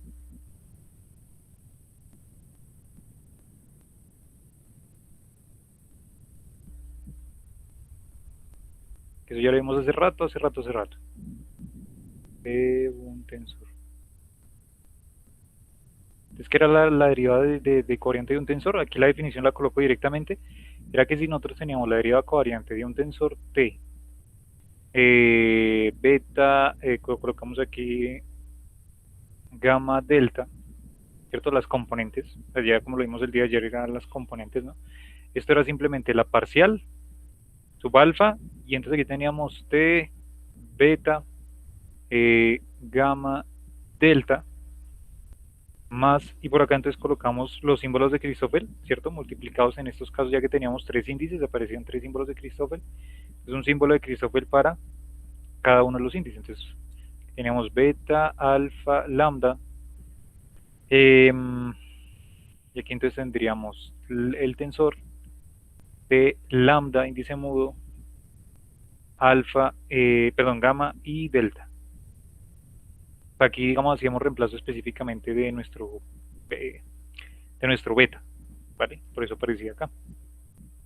Listo. Luego que teníamos entonces los otros dos son subíndices, entonces aparecía menos el símbolo de Christoffel, y por acá entonces teníamos que esto era alfa, gamma, lambda, y entonces aquí teníamos el tensor de beta, lambda, delta, ¿vale? O sea, aquí recuerden que lo que hacíamos era, siempre que íbamos a jugar con alguno de esos índices del tensor, entonces aquí beta lo reemplazamos por un índice mudo. Aquí ya utilizamos beta, luego utilizamos por ejemplo gamma. Entonces gamma si lo utilizamos, lo renombramos como índice mudo ahora acá y pasa a ser parte del símbolo de Christoffel. Entonces aparece el gamma por acá. Alfa, gamma, lambda, beta, sí, está bien, listo. Y el último, pues el que nos faltaría cambiar sería el delta, o sea que aquí aparecería entonces el símbolo de Christoffel y por acá aparecería entonces lambda. Aquí alfa, delta. Delta, y aquí aparecería entonces T, beta, y por acá gamma, lambda. O sea que aquí ya jugamos es con el último índice, con delta, ¿no? Vale. Esta era nuestra definición para la derivada covariante de un tensor. Y coloco específicamente esa, no todos los índices arriba, no todos los índices abajo, sino estos índices mixtos, unos arriba, unos otros abajo. De hecho, uno arriba y dos abajo, porque esos son justamente los que aparecen aquí, en esto. Si se dan cuenta, tensores que tienen un índice arriba y dos índices abajo, ¿vale? Y entonces lo que yo les propongo es hacer lo siguiente, pues ¿qué pasa si entonces hacemos específicamente los que nos interesan y cuál es de cuál me interesa? Les quiero que se fijen que esto que aparece por acá, con este señor que aparece por acá, están relacionados por la derivada covariante, ¿vale? Porque si nos vamos un momentico a la definición de derivada covariante, vean que aparece una derivada parcial, justamente, de los tensores, ¿vale? O sea que hacer la resta entre esos dos, por eso es que hago alusión a esto, hacer la resta entre esos dos es como quien dice por allá implícitamente es restar las derivadas covariantes, ¿vale? Entonces me llevo este señor, me llevo el otro señor, cada uno independientemente le voy a hacer el tratamiento, entonces este por acá, bueno, para este por acá, y luego para este por acá, ¿vale? Entonces voy a tratar de dejarlo con los mismos índices que ellos tienen, entonces para este por acá, para este por acá. Entonces, para este primero sí armamos la derivada covariante, pero teniendo en cuenta estos índices que estoy colocando, ¿cierto? Estos índices que estoy colocando, pues quiero que se fijen que esto que es lo que nos interesa está justo aquí. Entonces, claro, si armamos la derivada covariante, ¿cómo sería? Pues, si se dan cuenta, este alfa está en la misma derivada covariante y todos los índices están aquí igual en la aplicación de la derivada covariante. O sea, esto es lo mismo que eso, simplemente cambiando el triangulito por la parcial. ¿Vale? O sea, que si armamos la derivada covariante, nos quedaría entonces derivada covariante mu T supra mu nu sigma, ¿vale? Que sería esto de acá. Y esto sería entonces igual a ¿qué? Pues sería igual entonces a la parcial, y en este caso ¿qué vamos a tener? Vamos a reemplazar todo lo que sea pues, alfa por lo que aquí va a ser mu y todo eso, ¿no? Entonces aquí quedaría parcial mu, el tensor mu, nu sigma, ¿vale? Que sería este por acá más símbolo de Christoffel, aquí aparecería entonces un beta, sería este beta por acá, pero aquí nosotros lo llamamos gamma, mu. Aquí aparece el alfa, que es la misma que aparece por acá, que aquí aparecería otra vez mu. Vale, y aquí entonces pues aparecería el índice mudo, que pues aquí dejémoslo justamente como déjemelo colocarlo con otro color, el lambda, ¿cierto? Y por acá entonces aparecería otra vez el tensor, que aparecería el lambda, ¿cierto? Lambda, lambda, ahí está. Y aquí entonces este gamma delta, aquí lo llamamos fue nu sigma. ¿Vale? Voy a tratar de hacerlo bastante meticuloso para que todo esto quede bien. Entonces menos símbolo de Christoffel, y aquí tendríamos entonces mu, nu, tendríamos entonces lambda, que es esta lambda que aparece por acá, el tensor, por acá aparecería entonces lambda de nuevo, ¿listo? Por acá aparecería entonces mu y sigma, ¿listo? Y por último me faltaría entonces símbolo de Christoffel, aquí me aparece el lambda, por acá entonces me aparecería el mu, sigma, y aquí entonces sería la t, y esto sería, esto como quedaría mu, nu y lambda. ¿Listo? Pueden rectificar ahí. Que simplemente fue transcribir esta definición general de la variedad covariante de un tensor a los que nos interesa. ¿Listo?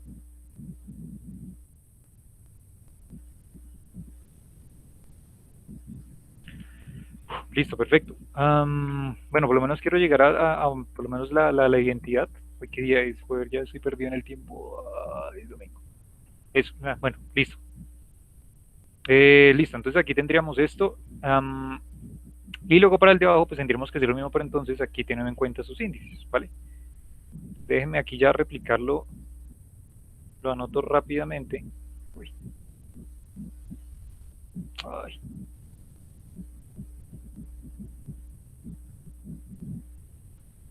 Vale, entonces ¿cómo quedaría? Quedaría la forma, a ver.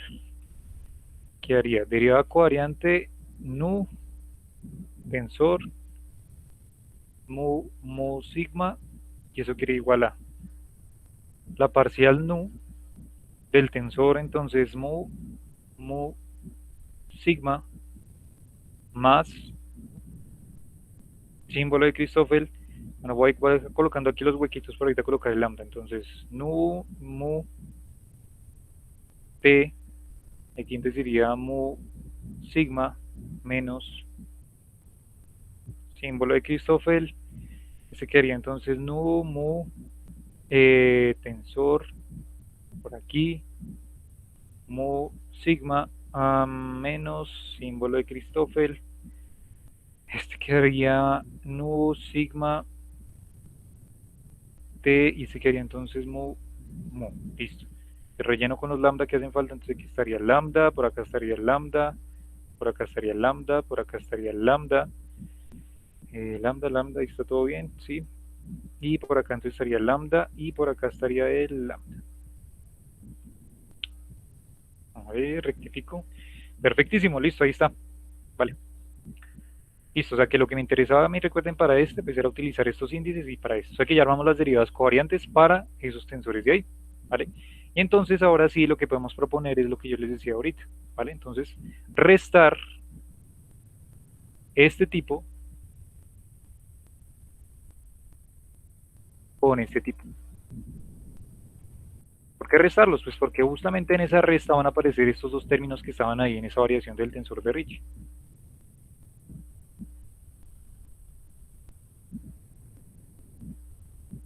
¿Vale? ¿Están todos de acuerdo? Ahí en esa resta aparecen estos pedacitos, estos de acá. Estos dos señores de aquí son los que aparecen justamente en esta resta con estos dos de acá, este y este de acá. Entonces, ¿cómo nos quedaría esta cuestión acá? Bueno, a ver. Déjenme mirar una cosita aquí primero, que creo que vamos a poder hacer. A ver. Aucho.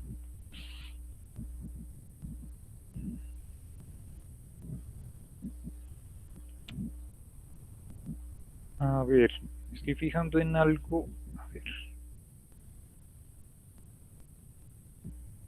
Mu, sigma, lambda. Sí. Bueno, sí. 1, 2, 3, 4. Sí, 4. Bueno, quiero que se fijen de aquí estas dos derivadas. ¿Qué? Aquí antes de hacerlo todo para no volverlo a hacer dos veces. Cuando yo vaya a restar este con este, ¿cierto? Si ustedes se fijan, este término de aquí justamente y este término de aquí justamente son iguales. ¿Por qué son iguales? Vale, miremos un momentico los índices. Lambda, mu, sigma, sigma. El único inconveniente es que aquí tenemos símbolo de Christoffel, mu, nu, ¿cierto? Y aquí aparece símbolo de Christoffel, nu, mu. Pero nosotros recordamos que los símbolos de Christoffel igualmente son cumplen la propiedad simétrica. O sea que es lo mismo invertir simplemente los índices, los subíndices, ¿cierto? Por tanto, esto realmente, esto y esto es lo mismo, ¿vale? Entonces, claro, si estamos restando este señor con este señor, este tiene menos, menos por menos da más para acá, ¿cierto? De que nos quería menos y más, por tanto, este señor termina cancelándose con este señor. O sea, este señor termina cancelándose con este señor. O sea, ahí nos quedamos con todo el resto. Todo el resto va a ser igual a. Entonces tendríamos, ¿cómo lo coloco yo esto aquí? Bueno, voy a colocar primero este, entonces este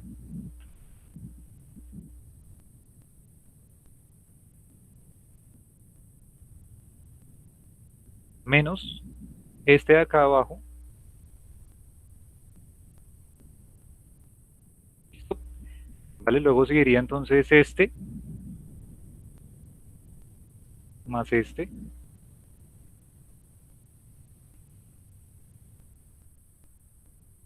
Eh, mm, mm, mm,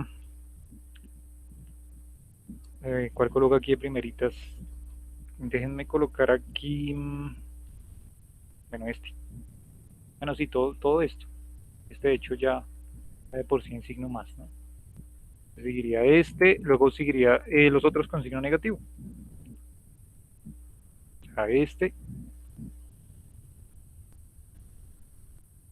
con signo negativo ya lo coloco y este terminaría con signo positivo.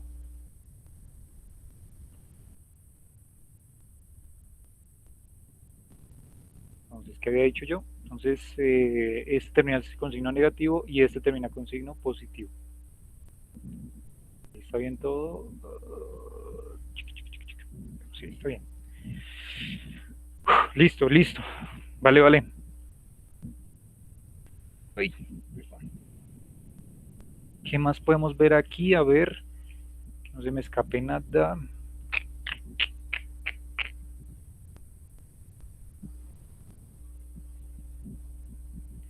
No, está bien todo, sí. Tomo un poquito que se me seca la boca hoy.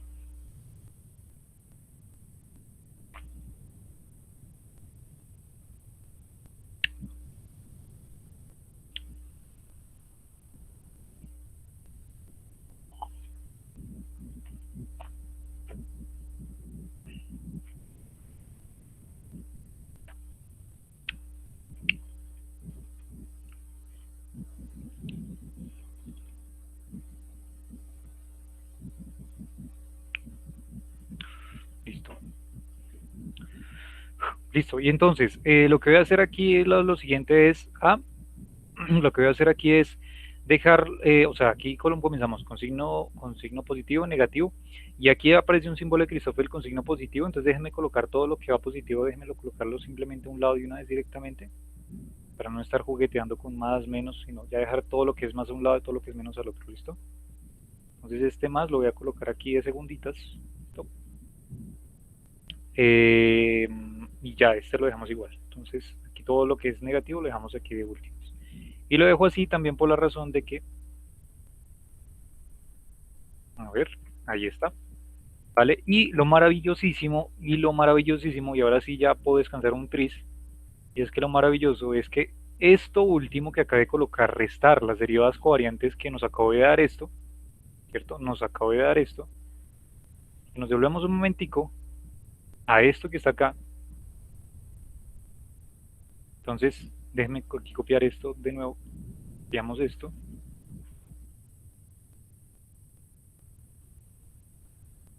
digamos, y quiero que me digan qué diferencia hay entre esta última, entre esta y la de abajo.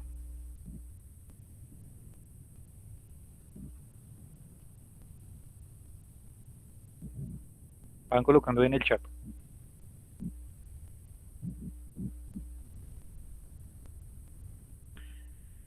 ¿Qué diferencia hay entre esta ecuación y esta ecuación?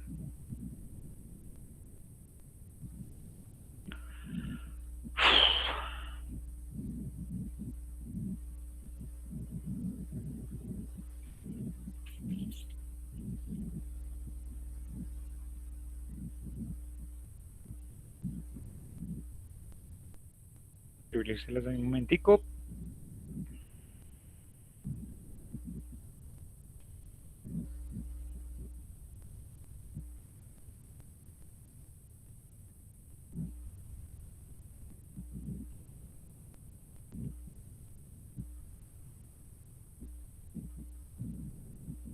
A ver, voy mirando el chat. El azul con rojo. Exactamente, ¿sí o no? No hay diferencia alguna. Tenemos exactamente lo mismo. Esto que está después de la igualdad y esto aquí que está después de la igualdad son exactamente las mismas cosas. O sea, que acabamos de llegar a la conclusión entonces de que la variación de nuestro tensor de Ricci sigma nu es igual a esto que está acá arriba, la resta de las derivadas covariantes.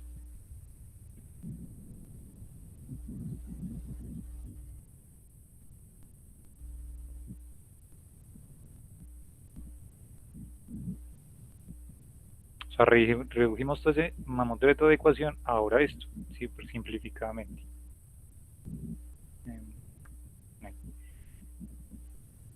¿Va?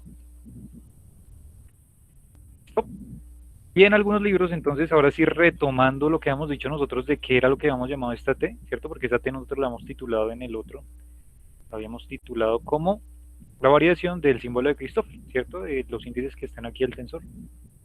Entonces, vuelvo a reproducir lo mismo, pero entonces ahora voy a quitar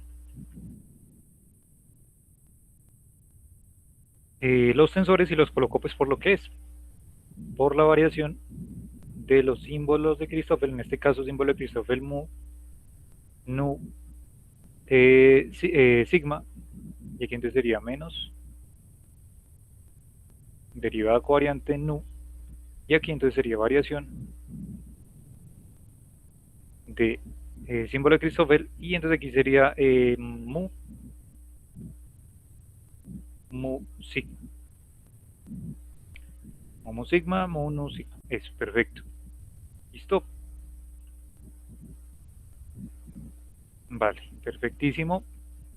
Frescos, que todo esto de verdad que es muy importante para entender justamente las ecuaciones de campo de Einstein. Vale, chicos, y esto de aquí es una cosa muy importante, por lo menos en relatividad general, que se llama la identidad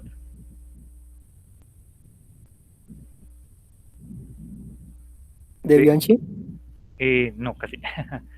Un señor que se llama Palatini. Identidad de Palatini. ¿Listo? Identidad de Palatini. Bueno.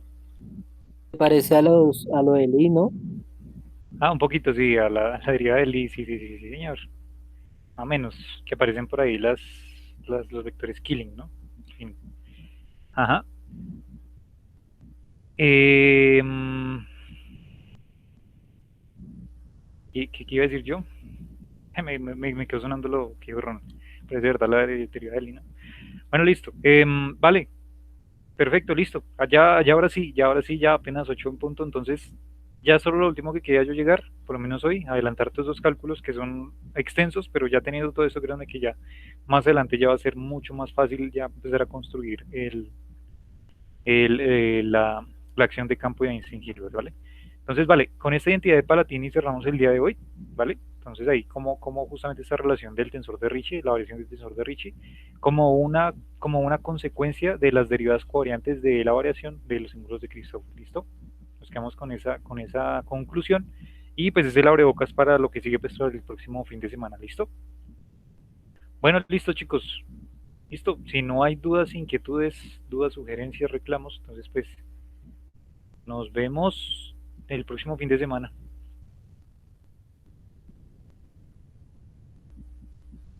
Listo, muchas gracias. Vale, chao Ronald,